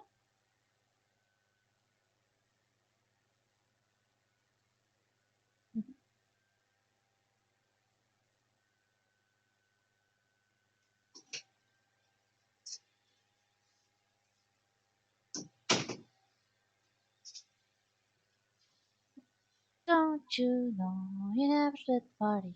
Clerics in the back, those fighters feeling hardy. The wizard I'm in back. the middle, where you can serve some light. Hi. Copyright? Possibly. I was trying to do it kind of like low so it wouldn't get picked up. I see a drawing. It's kind of just a rectangle. I still see it. Mm-hmm.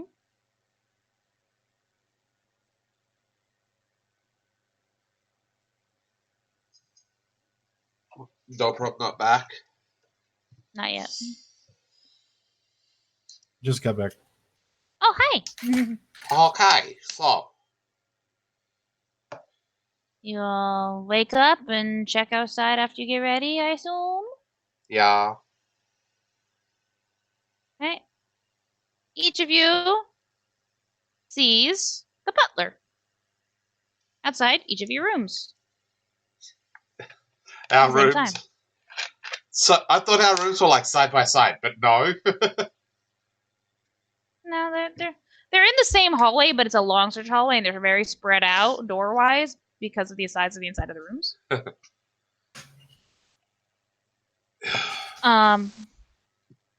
And he bows and says, "Good morning." For you. Allow me to escort our esteemed guests to the dining hall for breakfast. Okay, I guess we're going to breakfast. Sounds like you already had breakfast. Right? Okay, and everyone except the first door, the first room in the hallway, which would be, we'll say, Melina Neston's room, Okay. sees this weird, like, fading thing happen with the ones in front of your rooms. And it's like goes do do do do do until it all merges back together with the one outside Melina Neston's room. This dude's weird. And as you all gather onto the hallway, he bows again and says, "Right this way." And leads you all to... We follow. Okay. And he leads you all to a big set of double doors, as most rooms that are not bedrooms in this manner seem to be. And you all enter from this side as you walk in and see a big dining table.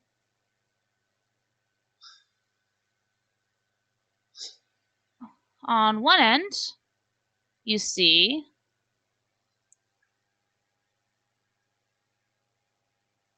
King Oberon. At the other end, you see this woman. Oh, God. Oh, God. The haircut is wrong. Well, in this world, apparently she has white hair. It looks white at the moment you walk in. But you see it's slowly fading and changing between colors, like one of those prismatic orb things. Yeah. So yeah. It's the Queen of the Fairies. That's just color it was when she got picture taken. And Oberon looks up as the doors open and the butler announces your presence and says, "Welcome, everyone. Come, have a seat. Breakfast before a big battle." Oh, God. I was tempted if Oberon had said, "Come have a seat," both Malene and Nessa would have hit the ground again. I mean, Titania's here Dorothy now. scurries ahead. Dorothy scurries ahead and like takes a seat immediately. Is like, "What for brickies? What for brickies?"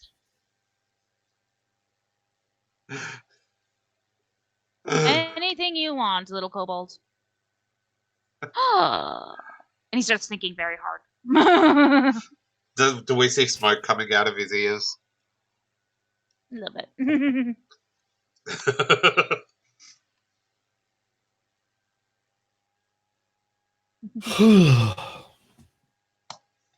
Neston's got to have a whole seat to herself. Wait, she's big. It's sitting on the table.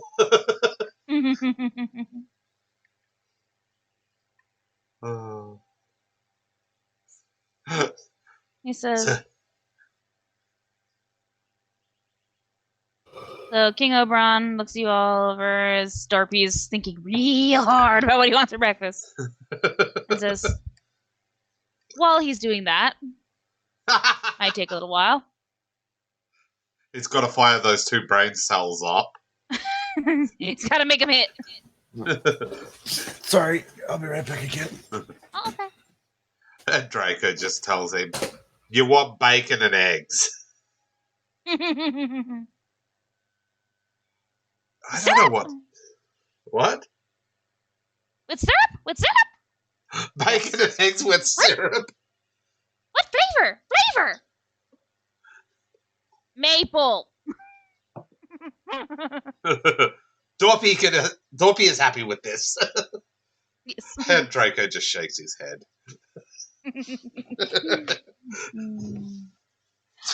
Just don't forget my bugs.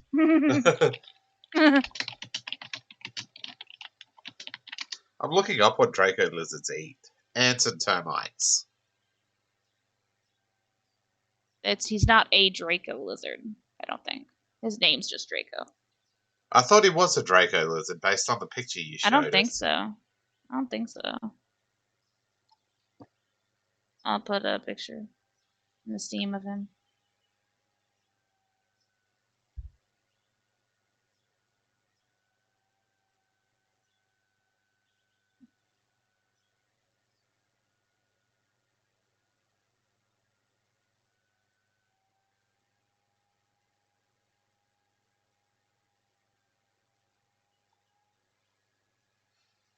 There is no war in Ba Sing Se.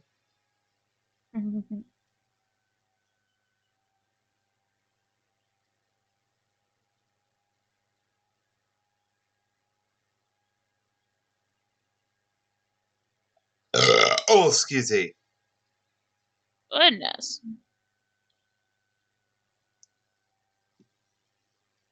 Yeah, that was a big one. Mm-hmm.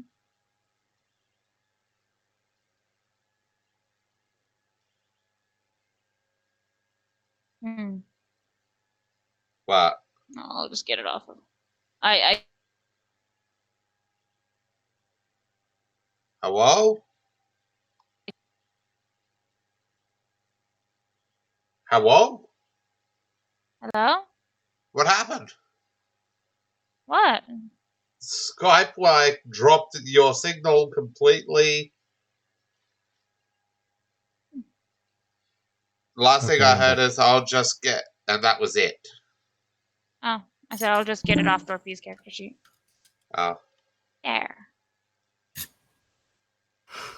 I have no idea what the fuck that is. Looks kind of dragony, which is why his name's Draco. But what is it? I don't know. I just found a picture of it on Google Images. I think it'd be an insectivore, though. Yeah, that's why I said don't forget my bugs. Draco wants syrup on bugs?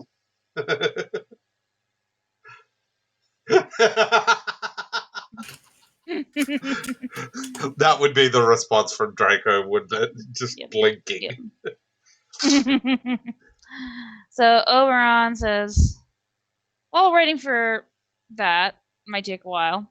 I was just discussing with my wife the plan. And she's curious as to what you all would say for yourselves as to why we should trust you to do this. The woman, as evident now by him saying his wife, Titania, looks you all over with a neutral expression.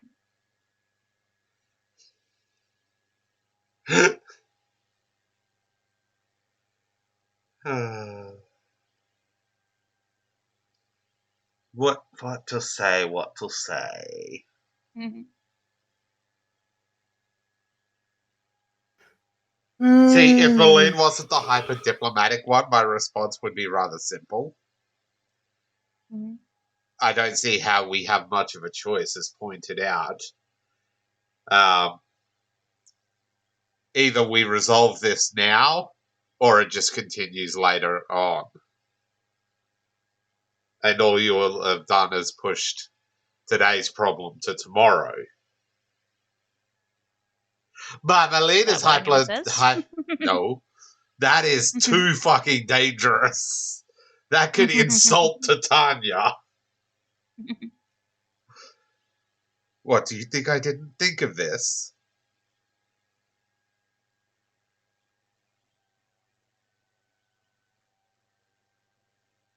Wait, hold on. What was said again? My brain erased my thoughts. Titania wants to know from you guys why they should trust you with this task. Oh, 2. Okay, that's what that button does.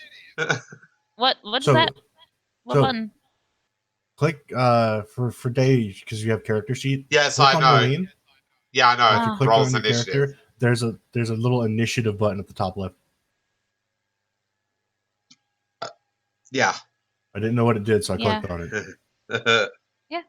It rolls initiative and adds it to the turn tracker for you.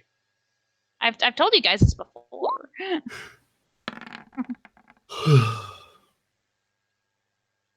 That's no, we're not fighting the gods. Nicholas is actually going to speak up. Which probably surprises his entire party. And goes, oh, I gotta arrange my words. My response would have been, because we can't afford to lose. Yeah, it's gonna be along those lines. Yeah.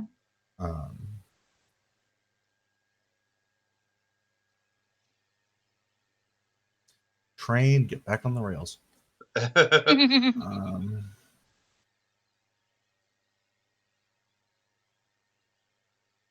Your train has rails? What the fuck? Mine's just floating in space.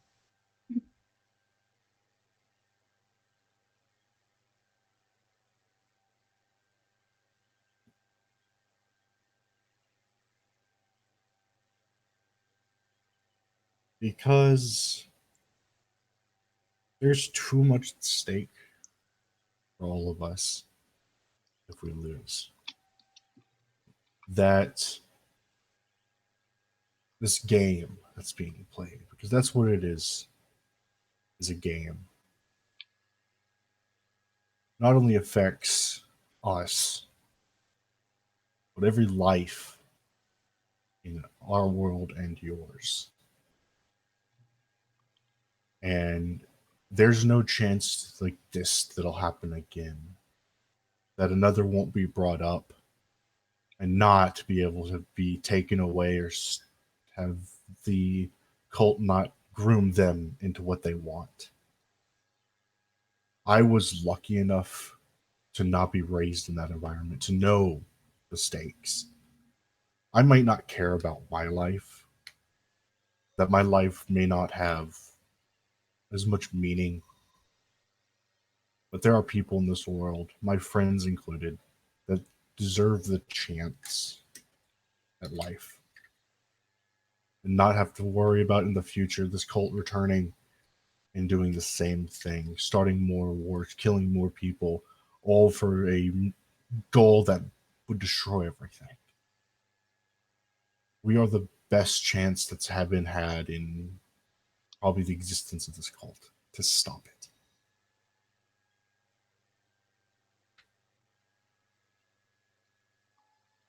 You done? Yes. I just gotta check because you do dramatic pauses and I get it, but I want to make sure you're done before I respond. Roll me a diplomacy with +10. God damn it! I have a +30 to diplomacy. If you'd said something, you could assist, or he could assist you. I'm trying to think. Okay, we'll wait a minute, see if you got anything.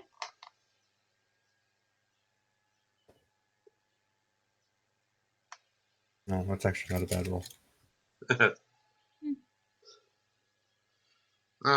My brain is refusing. Go with dope ropes. Because it does. You want to assist him then? Sure, I can give the +2. Additional +2. Okay, 32. We'll say you said something. 32? Nice.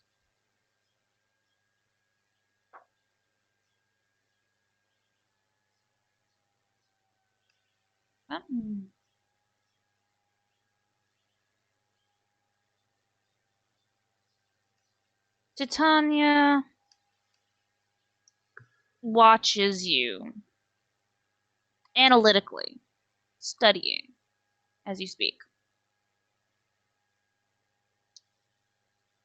And after you finish, there's a moment's pause before she says, I suppose we need to iron out the details then. You need a plan after all.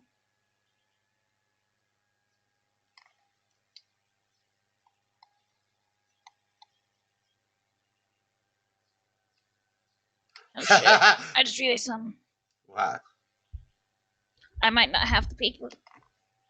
What paper? Paper I need for this next part. I do not. Wow. Shit. We're gonna wait to do the next part next time, I guess. We can go a little further. It's basically he's about to show you guys what the interior of their base looks like, and I have that drawn out. I just don't have it with me right now. So once we get to the part where you're in there, we'll probably need to end for the day, and I'll get it for next session. Malene will say, as to dealing with the cult, I have a few options that I can offer. And then a scroll appears in her hand. Mm-hmm. She's like, I have this. And then she'll say, it's her Summon Monster 9 scroll. And I can also call on my mother. Because we still have that summon available to us. Mm-hmm. Titania kind of waves her hand a bit at the scroll. Says, that might help with some of the grunts. Some of the grunts. Of course, it depends on what you summon. It could be entirely useless. Your mother... I wouldn't be so sure.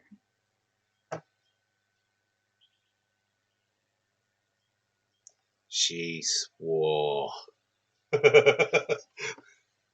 Within her capabilities to do. No, I mean, she could show up to help out.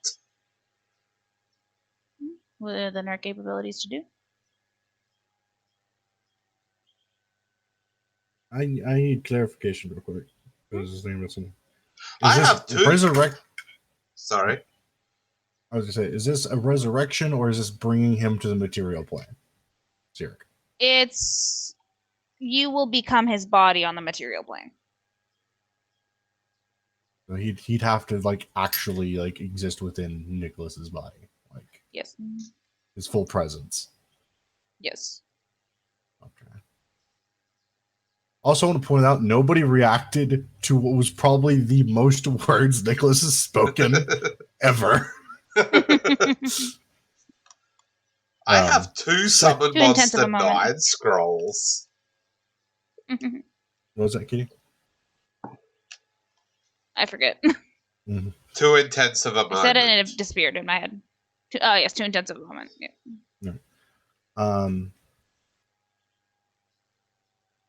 Nicholas sighs. I have an idea for a failsafe.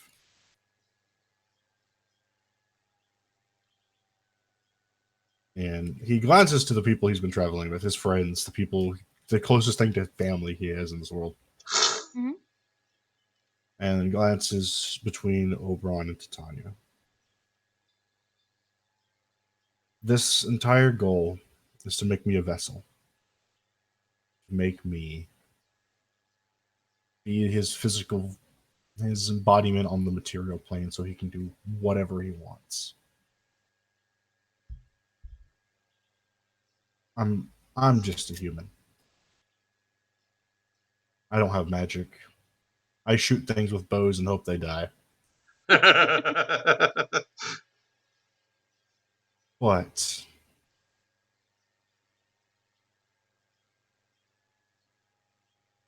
And he's making assumptions here, so. Mm-hmm. If Cyric happens to win, he holds up fingers and does quotation marks. He'll take my body, be in me, be me. He will be Cyric on the material plane.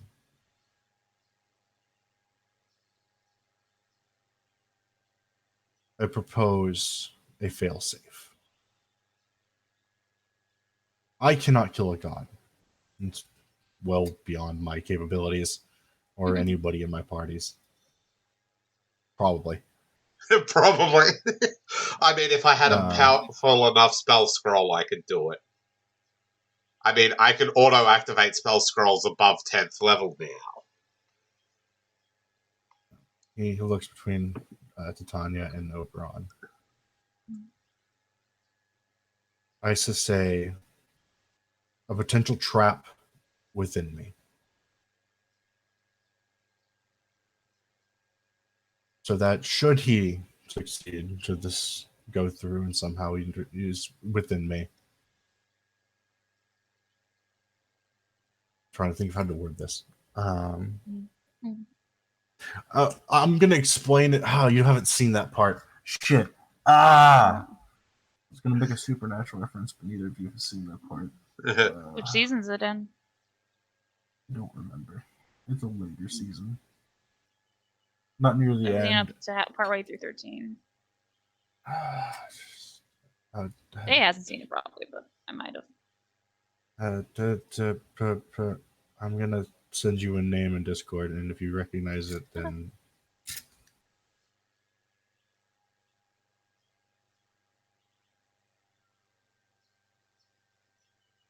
Oh yeah, I've been all the way through that arc.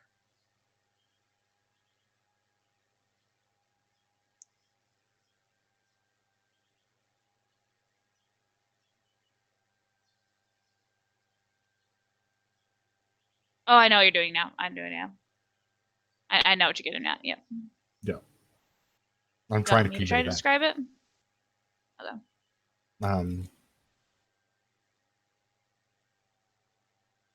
He looks between them. I'm gonna try. If I fail, go ahead.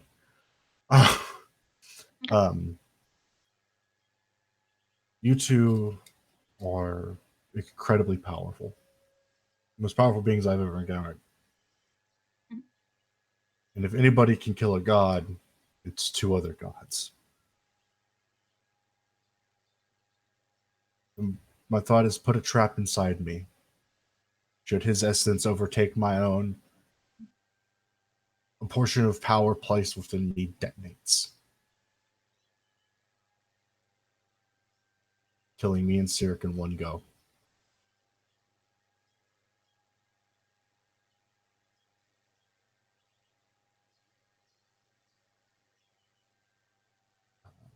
Yep.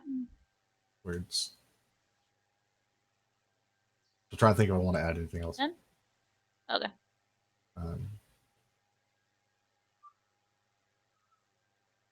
Yeah, that's all I got. Okay.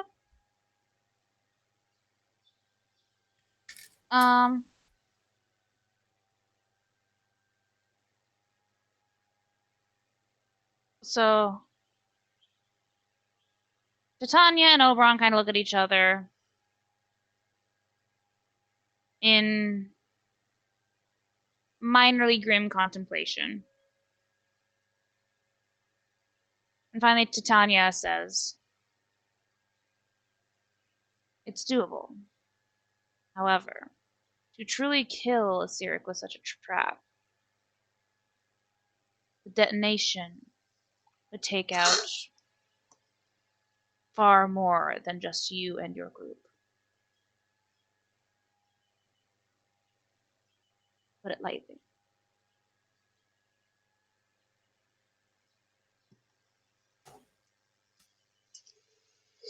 That amount of power expands when released.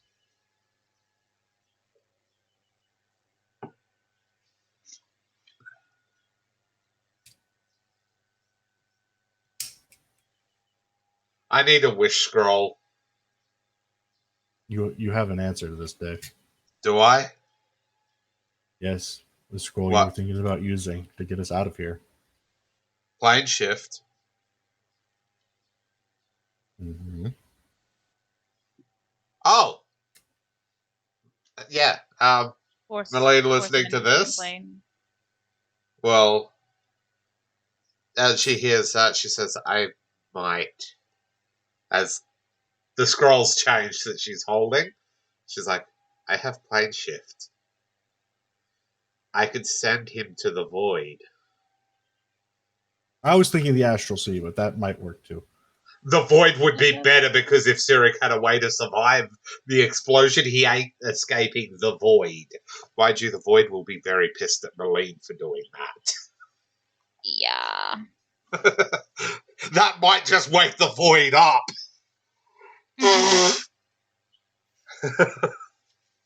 Plane shift, you say? Yep. How strong is that spell of yours on that scroll?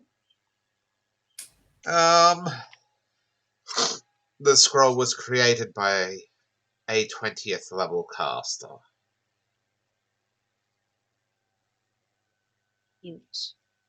Cute. To force a person to force any entity to plane shift, they have the potential to resist it with their own will.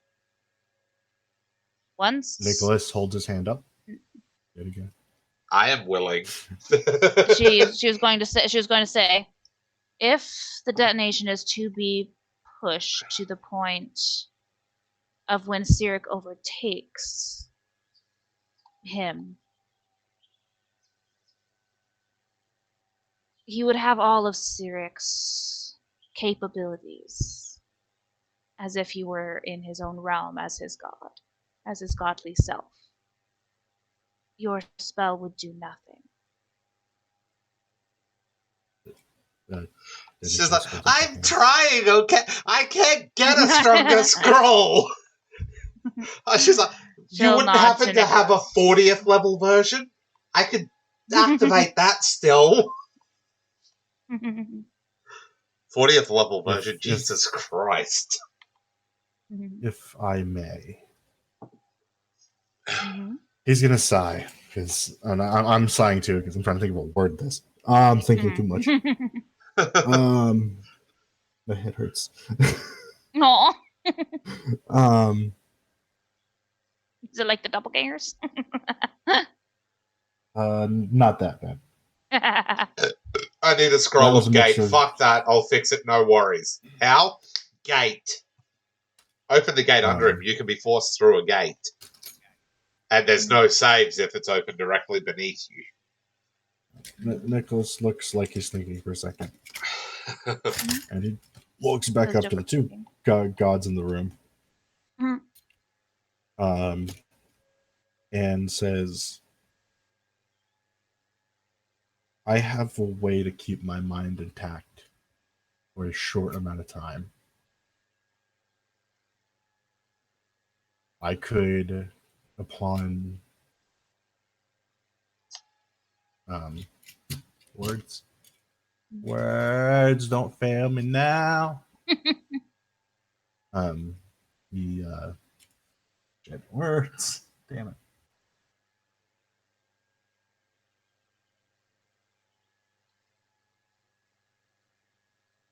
If he begins to overtake my body and fuse himself into my body, I, for a short time, can make sure my mind stays my own.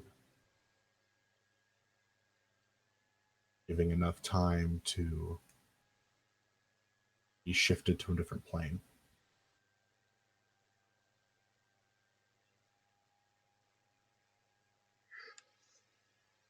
I'm asking as the DM, what is this way? The earring you gave me. You're remembering it wrong. No. The short time you're referring to, for example, is 1 year.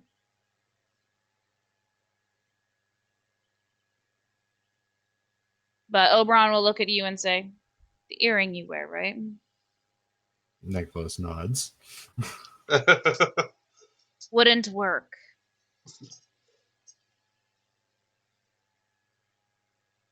The way that earring works is you activate it when you're being affected by an external force trying to manipulate your mind or body. That expels, purges the wearer of that influence, meaning it would simply cast Cyric back out. And we'd be back to the reasons we didn't take options 1 and 3.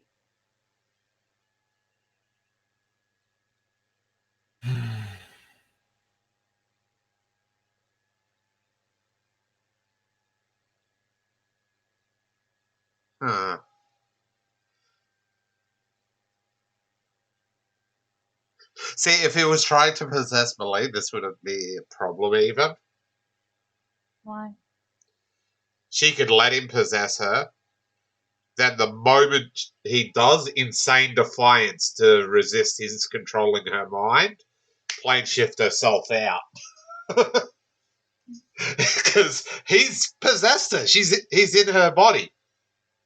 She's activating her mental fortitude and just fucking off.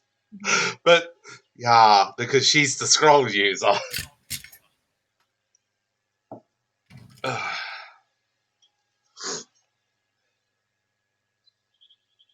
So much to think about and such a short time to do it.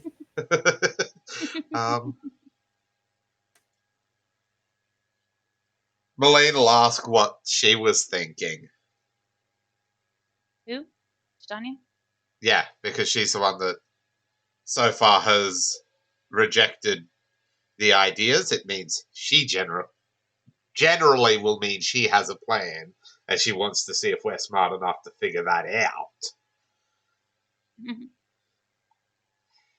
So let's play into the gods' ego and ask them for their plan. Titania says,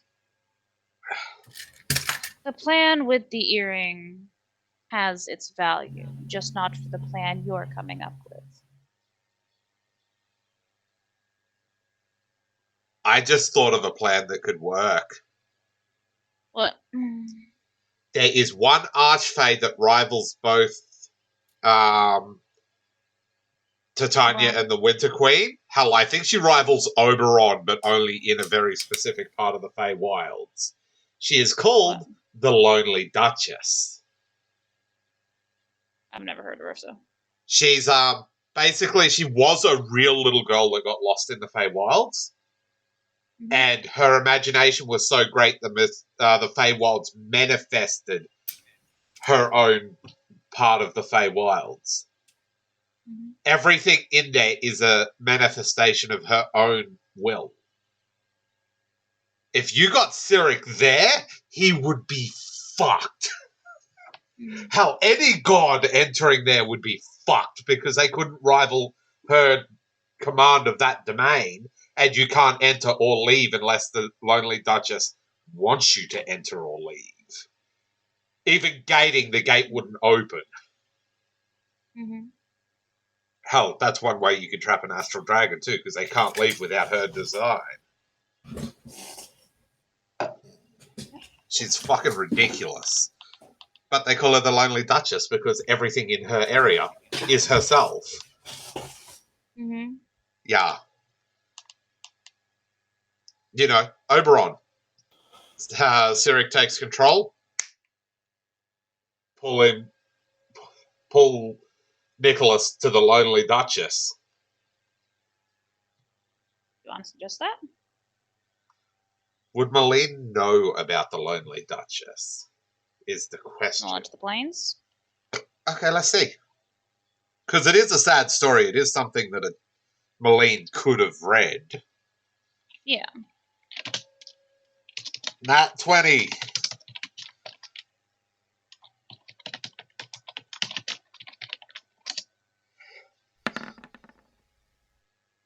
$12.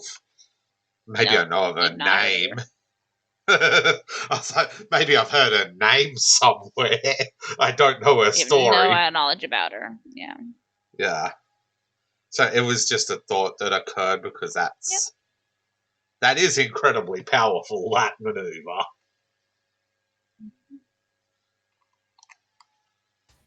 So Titania says that, the idea with the earring has its value, just not for the intention you are intending it to.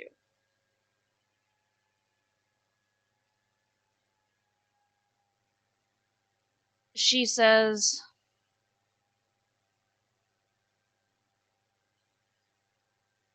the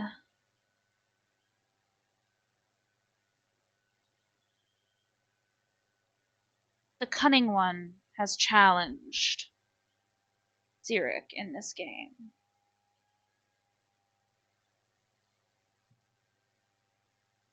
Should Cyric fail his mission, he loses the game.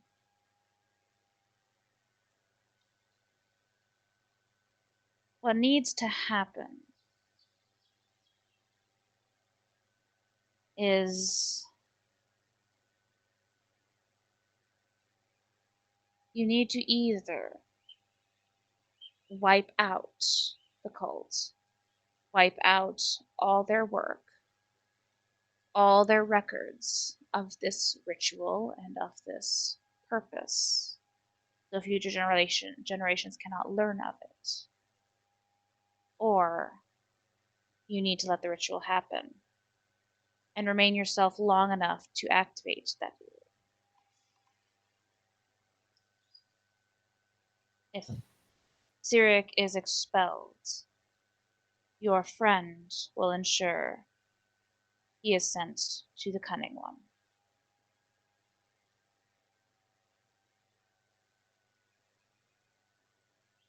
And he will be served his punishment for failing and losing the game. See, I just found something I could do. This is insanity, though. If I was to purge Tenebris and make a pact with Astaroth, the unjustly fallen, I gain the ability Angelic Law, which acts as Angelic Law.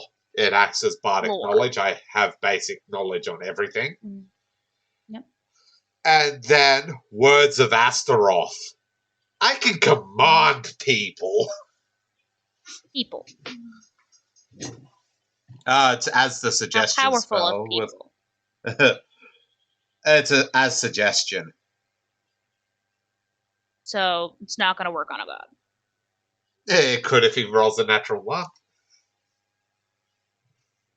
I'm pretty sure he can't, because I don't think gods can be affected by spells at that low level anyway. I think Suggestion's a low-level spell. It is a low-level spell. Fuck. Is Command the higher level one? Exactly. Command is higher level, yes. And then there's, of course, Dominate Person and shit. No, Command's a level 1 spell. What is the... It must be Dominate. Dominate, yeah, I think.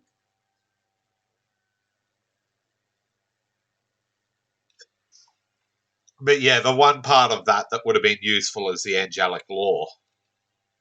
Yeah. Because Astaroth would just be like, why not send him straight to the Lonely Duchess? Mm-hmm. Yeah, Demand is what I was thinking of. Yeah.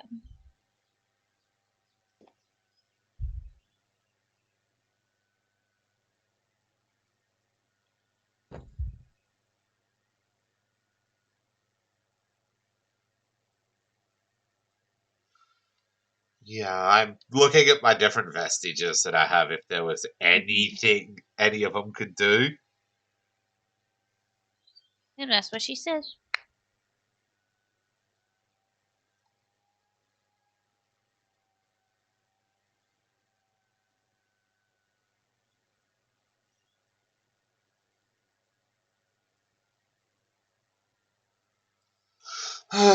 Dobrop, Yes.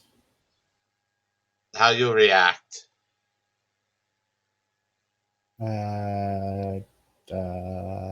Brain not working. You're not allowed to end another session or not start another session because your brain's not working. That's not an excuse anymore. My brain isn't working, but I'm still trying. Restart it. Sure, where's the power button? I'll do that.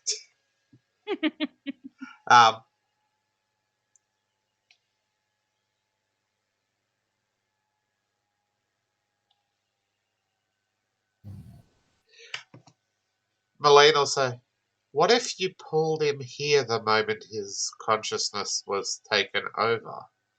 In this domain, I don't think even Cyric could rival you, she says, looking towards Oberon. Here, he wouldn't. But to get him here, I need to have influence beyond my normal power outside of the Feywilds. He wouldn't start here, therefore I wouldn't have the power over him I have now. He is a very powerful god.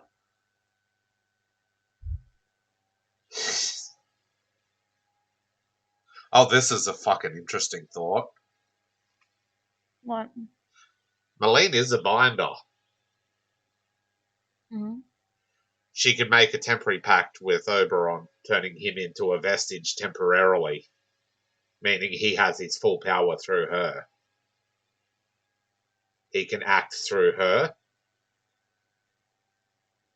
Dangerous! Very fucking dangerous!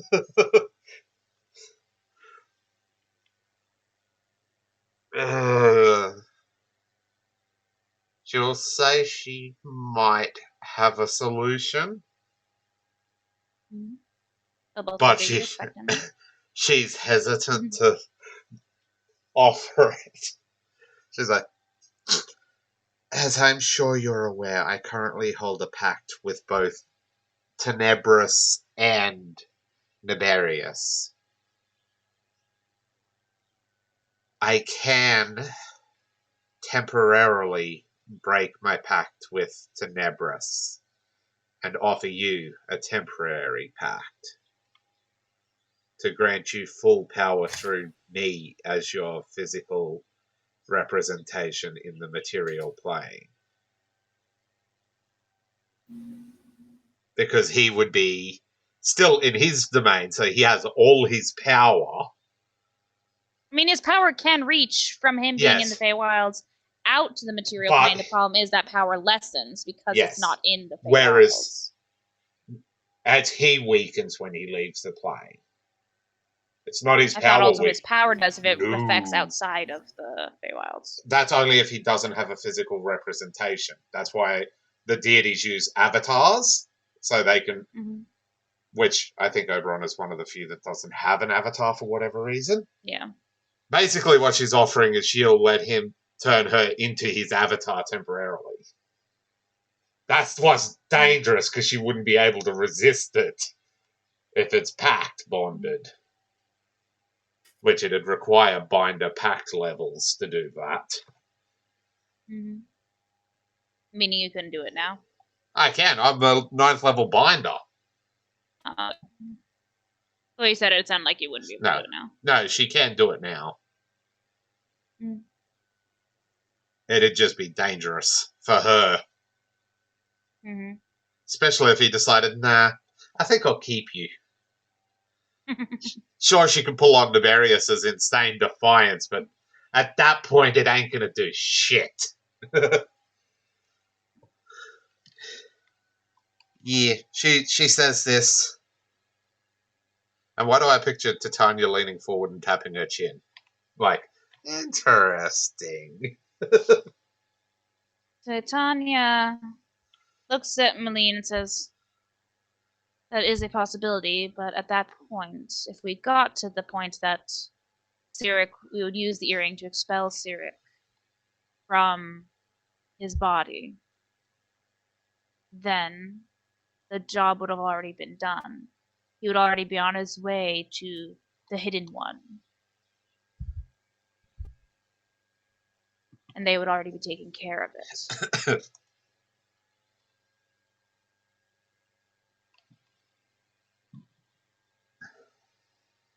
The only question is, do we go with that route or something else? Again, there's the option of wiping out the entire cult and wiping out their records of this ritual. I feel like that'd be the much easier version. Just wipe everything out. Yeah, that's plan A in the grand scheme of things. Yeah. That's a plan A. I was thinking more of a plan C, D, E, F, and G.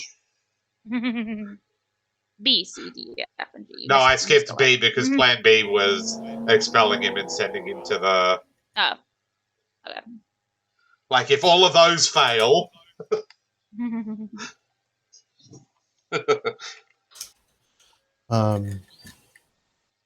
Nicholas is going to speak up. Do we know how many cultists there are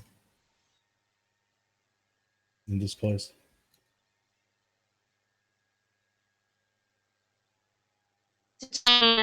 Takes a moment and says, a good dozen, maybe 20. Not as many as I was thinking. Elaine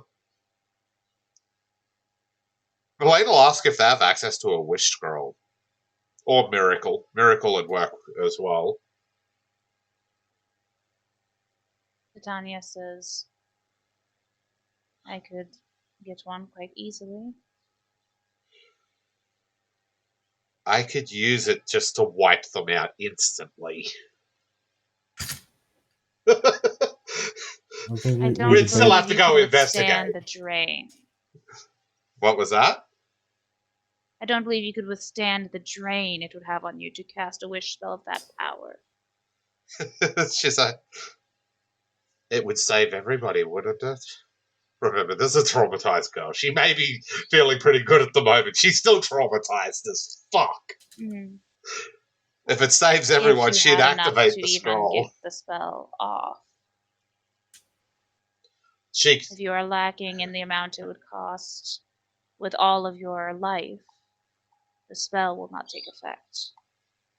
I have a counter for that. Yeah. Yep. We don't need the spell. The people aren't the problem. It's the knowledge. In my eyes.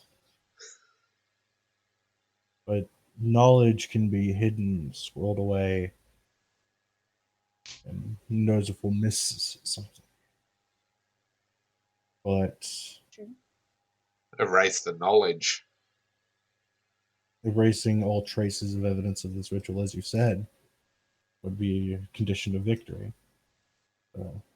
Casting the spell to erase documents, items that would lead to the ritual itself, while we take care of the people.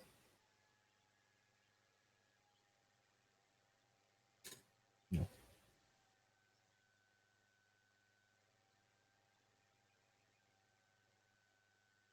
The two think a moment, going over their vast knowledge of arcana shit. Melina's busted in the fact she can force activate any spell scroll. Yeah. Technically, she doesn't have to pay the XP cost for it either, because it's already been paid in the creation of the scroll. She's just completing the spell. Mm-hmm.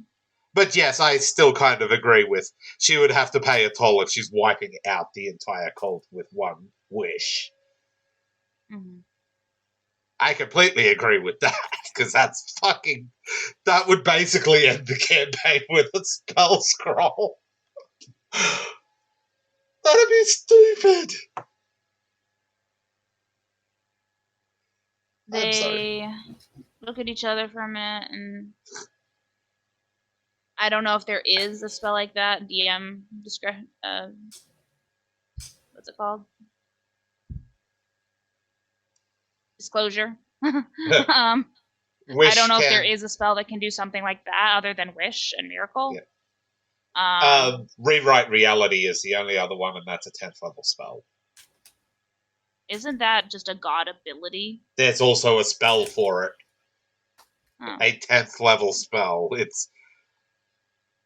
I'll be back. Okay. Yeah, it's a little tiny bit more. Excuse me. Either way, they'd have to go and check out this cultist base to ensure, in case someone has an ability that protects them from Wish. Or I don't think you can be protected from Rewrite Reality. I don't think so. Because it's a 10th level spell. Mm-hmm. Unless you're an epic level caster yourself, you might have a epic spell, 10th level spell or higher that can protect you from it. Yeah. Yeah. So either way, we're going to that base. We have to. Mm-hmm. Mm-hmm. I still think we should have every plan as a backup. Which means Melina would have to purge a thing with Tenebris, which isn't technically breaking it, it's purging. Which means she's just not holding to the pact for the day. Offer the pact to... Yeah? I'm back. Sorry, back. It sounded like somebody was knocking on my door. Okay. Yes. Yeah. The pair look at Nicholas at his suggestion and say, "We do not know of any spell that specifically does that. The only options we have are back to Wish and Miracle in that regard."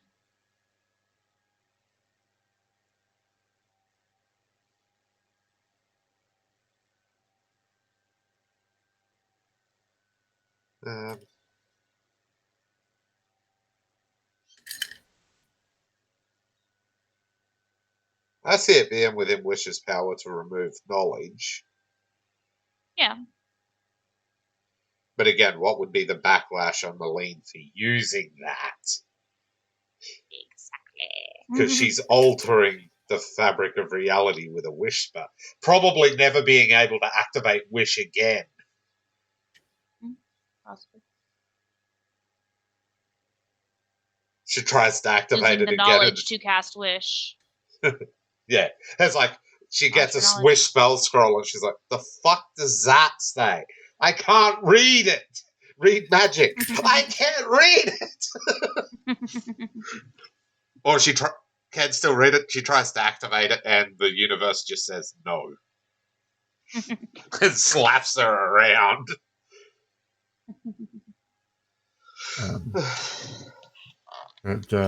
Nicholas brings up another point.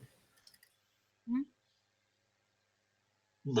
We know the cult has members away from this base of operations. We've encountered them. They'll need to be killed too, but we don't have that knowledge of who they are or where they are. We'll have to kill them too if we need to end this.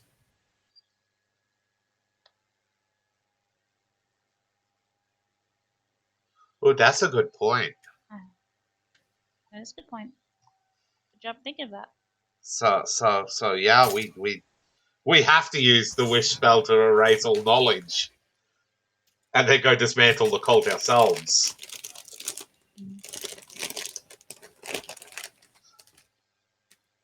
Oberon says, I'm sure they have some way of keeping track of who is in their ranks, be it physical or in someone's mind. Probably their ringleader.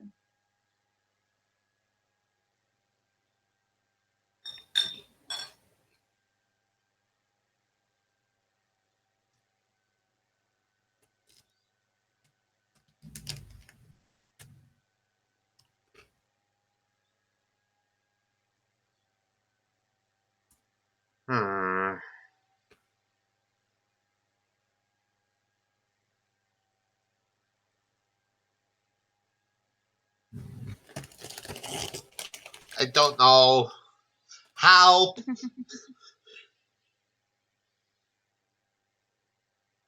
Can I play phone We've a already friend? got a lot of good plans. So we combine them. It'll be a play it by ear kind of thing. Yeah. Yeah. It's going to have to be play it by ear. Because you don't know all the details. Yes. Mm-hmm. So we combine all the plans and do them all at once. I don't know if that's possible, considering some plans are like, if this happens, do this, this happens, do this. Have them all ready to go. Yes. Hey, I just thought of another one that'd work. I don't have the spell scroll for it, but the moment they try to summon Cyric, Dimensional Anchor in Spell Circle. Trap him! To keep him in? Nicholas? No, that to would prevent. Be bad. No. He can't leave the spell circle. He would be trapped inside the spell circle. Nicholas. It's not like he's traveling to Nicholas's body. It's like teleport. He's either there or he's here. One or the other. That's it. He's not in between. Yes, the way Dimensional Anchor works, if a creature teleports or that or tries to leave the place they are through any magical means, they can't do it. Dimensional Anchor prevents them. If they tried to leave the area of Dimensional Anchor, which you would not be able to cast where Cyric is, you'd only be able to cast where you are, which would be where Nicholas is. Yeah, once he's in Nicholas's mind, Dimensional Anchor him, Spell Circle, Nicholas purges him with the earring, he is now stuck inside the Spell Circle. And it wouldn't work because he would overpower both. Then they wouldn't be able to collect him. Yeah, the whole point is once Nicholas purges, he's gone. He's not a problem anymore. Yeah. We want him to be gone, not a problem, not trapped for a duration of time. Not to mention, I feel like Cyric would also overpower both of those spells easily. Probably. So why are we still talking about this if Nicholas just purges him and he gets sent to the Game Master? I don't know. You guys are the ones that wanted to have backup plans. Because that seems like, unless he can overpower the earring's effect. Because that seems pretty foolproof to me. Now that I think about it. Just purge him and send him to the fucking Game Master. Let him summon him. Yes, the Game Master, the hidden one. The cunning one. Yes. The problem would be solved almost fucking instantly. Okay, send us to the cult. We'll go let them summon Sirik. That seems like a really good idea, doesn't it? We'll just let them summon Sirik.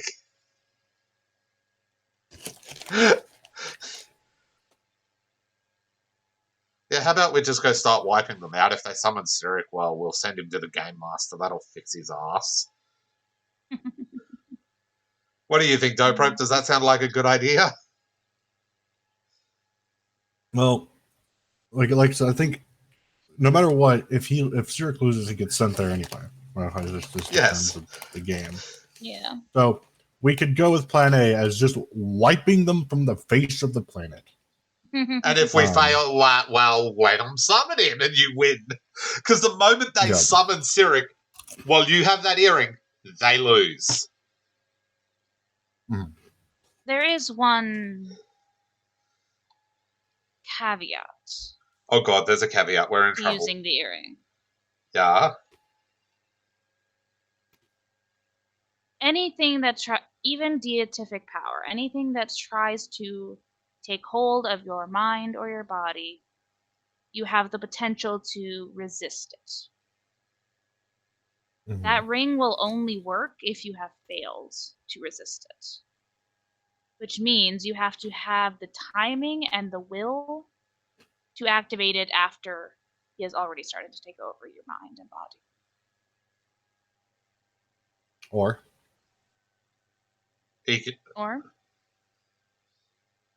I was gonna say one word: contingency.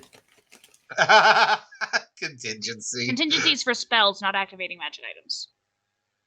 But you can trigger a contingency on that item to have it activate.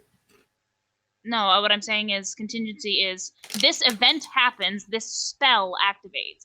I don't think it works for magic items.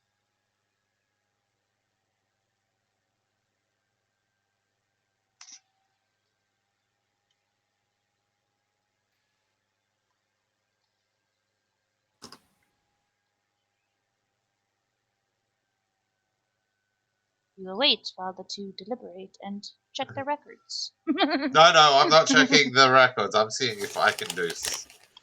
I don't think I can, though. I don't even remember what book contingency is out of, because I don't think it's very. I'm not looking at contingency, because I'm pretty sure you're right. I know. I'm looking.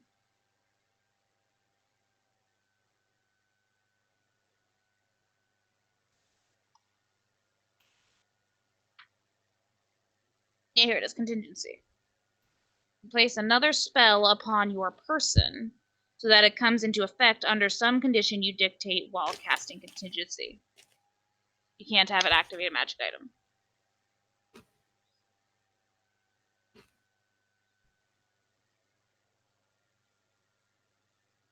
It's basically you pre-cast a spell, and you don't even have spells to cast. Yeah, and I can't do anything for that. I'm sorry, I might be an artificer, but I'm a very low level one, and I'm not very good at it. What action does it take to activate the ring? To activate the ring...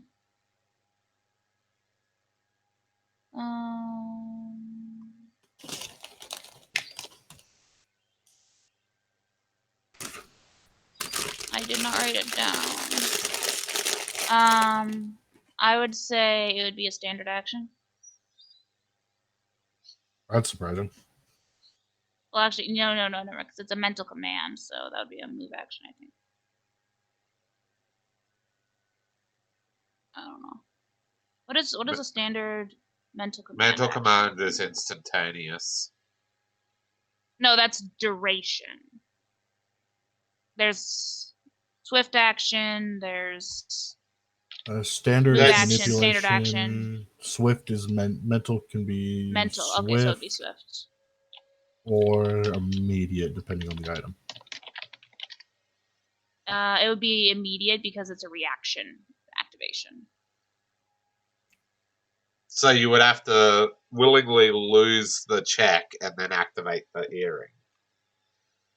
Without getting taken over too quickly. Because if he fully takes over, you're not activating that item. Which sucks because will is his lowest save. Mm. See, if Malene could give you some of hers abilities, she would give you the insane defiance. Because then you could lose the check, he possesses you, starts taking over. Because he's taking over your mind, insane defiance kicks in, you take a point in will damage. Wisdom, you mean? Wisdom, yeah. Then you'll use that small reprieve to activate the fucking hearing. I mean, the best I can think is just to give you a Owl's wisdom boost and just boost the shit out of his wisdom and will save as much as you can before going in. I mean, Neston has the ability Song of Inspire, not Courage, the other one. Competence. Competence is skills. Is it skills only, is it? Yeah.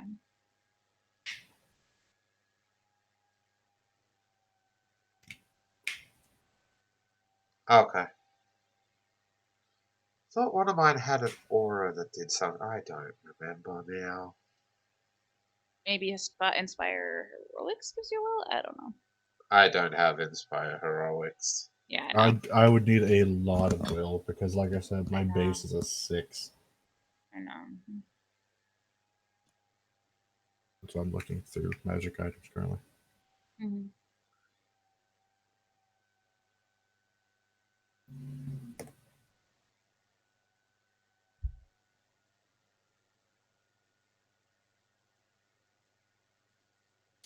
Oh, that could work.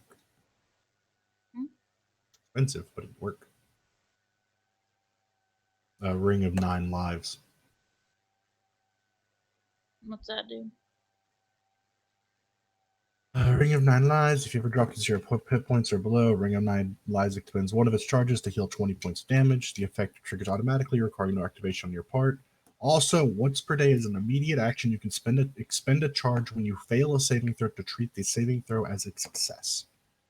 It has 9 charges when created.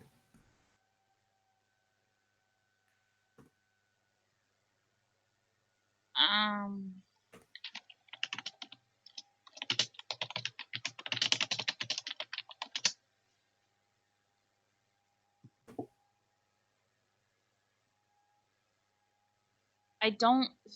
If you brought that up, trying to say she doesn't think that would work for the earring, because the wording of the item is once when the wearer is threatened by a force of any kind that would try to take control of the wearer's mind and or body, and the wearer has failed any saves required to resist this force, they may activate this item to not only auto-succeed the roll, but also grant them immunity to that particular force control for 1 year. What's the concern? Now I'm confused.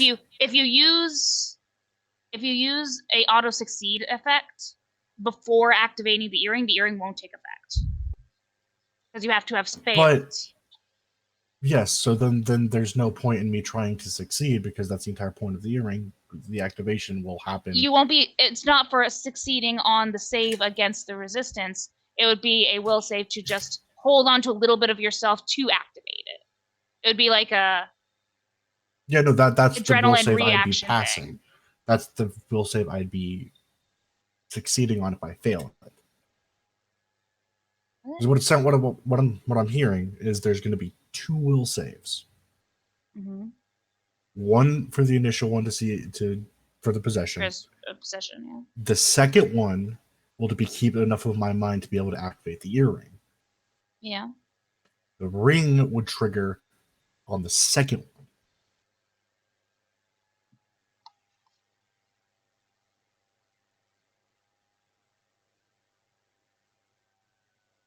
I'm trying to process. My brain's shutting down. So. Okay, I get what you're saying. Yeah. Possibly, yeah. And there's absolutely nothing I can do.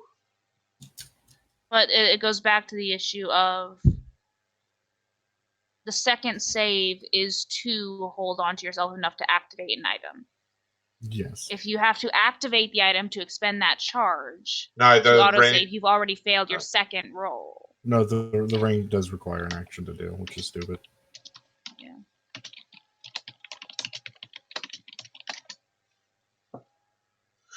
So if you've already failed that second roll, you're gone.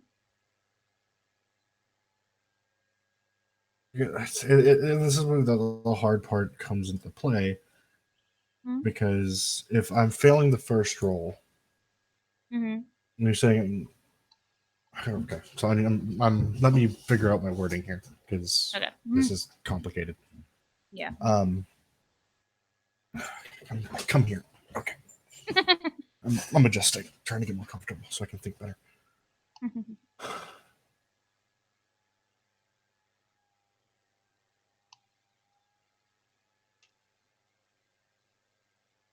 So, if I'm failing the roll to be for the possession, I'm trying to think here. So here's the thing, because it would all happen within that short span of time. Oh yeah. Which means if I failed that first roll, if he knows he's about to be taken over, then he can, because it's going to be a quick mental thing. It's going to take literally no time. So he shouldn't have to roll for another will save to activate it. He should be able to know and activate it in that same moment as he's being taken over. So there shouldn't need to be a second. I get what you're saying. My thought process was you feel yourself starting to take over, and you need to start being taken over in order to activate the ring and the earring. But it only activates after you've been taken over, which means it would still after it is taken effect. After you failed the save, it's kind of like one of those things like you fail a save and then it takes effect, and there's that little space where you're like, I fail a save, and it starts to take effect. But if he's having to roll a second save, there's no point in the earring existing. Because there's the second high save chance is to hold on long enough to... Yeah, it should be an auto-activation on loss of your mind. Otherwise, there's no point. It's a once-only item, though, so it's a matter of, like, you decide to activate it because you can only use it once. Yeah. It's because also a case of a possession. If you fail that save, you cannot activate it, which means it's got no use. Well, that's why I implemented the second save, to be like, you feel yourself getting taken over, you're holding on just enough to quick as a second mentally activate the thing. I'm gonna pull up another item. Then called Mind Vault. Okay. Mind Vault, the magic item. A Mind Vault offers could wear a temporary shelter from the effects that would influence his mind. So it's an immediate thing. So just like the earring is. Yes. So when you activate a Mind Vault, your consciousness is transferred in the gem held in a circle for 1 round. While these effects last, you are immune to mind-affecting spells and abilities. However, you are dazed in that round as well. You can activate a Mind Vault after you learn the result of an incoming mind-affecting spell, but before the effect is applied. Okay, for example, after failing your will save and learning that an enemy wizard has affected you with Dominate Person, you could activate your Mind Vault before the domination takes effect. Yeah, that's what I was kind of thinking about it for. We can take out the second save. Yeah. If there are other items that do it like that. Yeah. We can just take out the second save.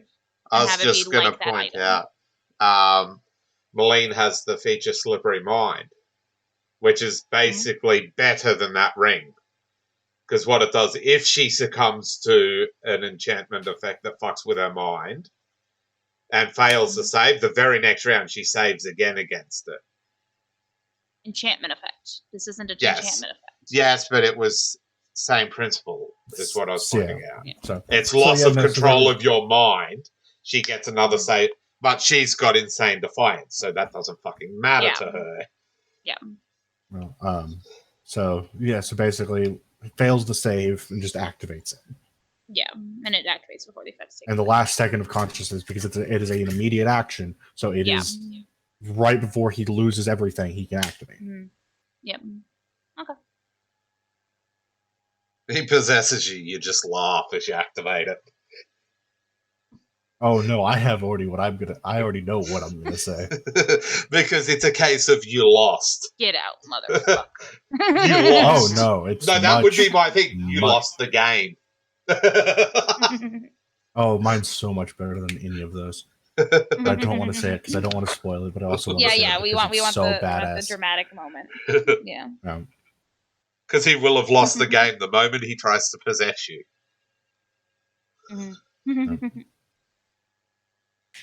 So I think we have a plan. Yeah. Okay, cool. Genocide or earring. Genocide or self-sacrifice, potentially. We're gonna do both. We're going to do both. Yes. Genocide is our first thing because we don't want the risk of that.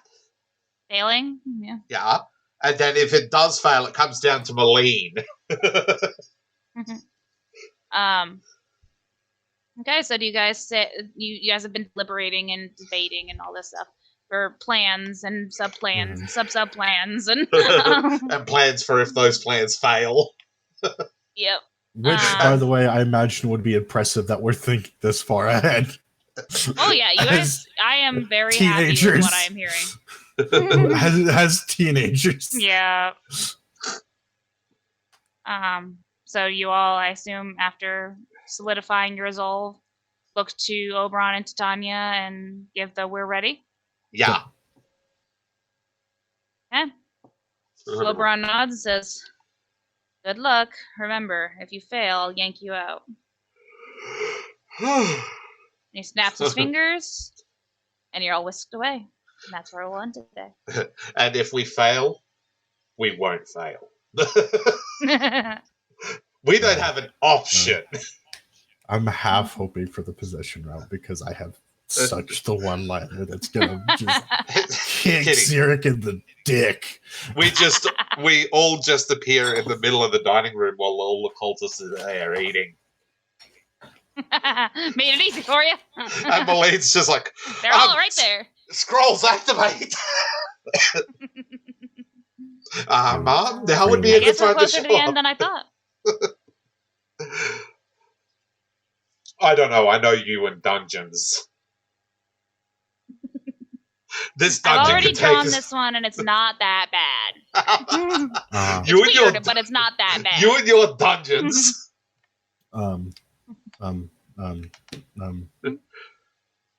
That was a really good roleplay session. So I'm happy I got to be involved in a lot. Yay! We're done for the day. Yes. Okay. I suppose we thank you for coming out. If you're on YouTube, go down into the doobly-doo and say hi, because nobody says hi anymore, and we want to hear you say hi. Or, respond to the things I said when everyone was gone but me. Okay, bye everybody.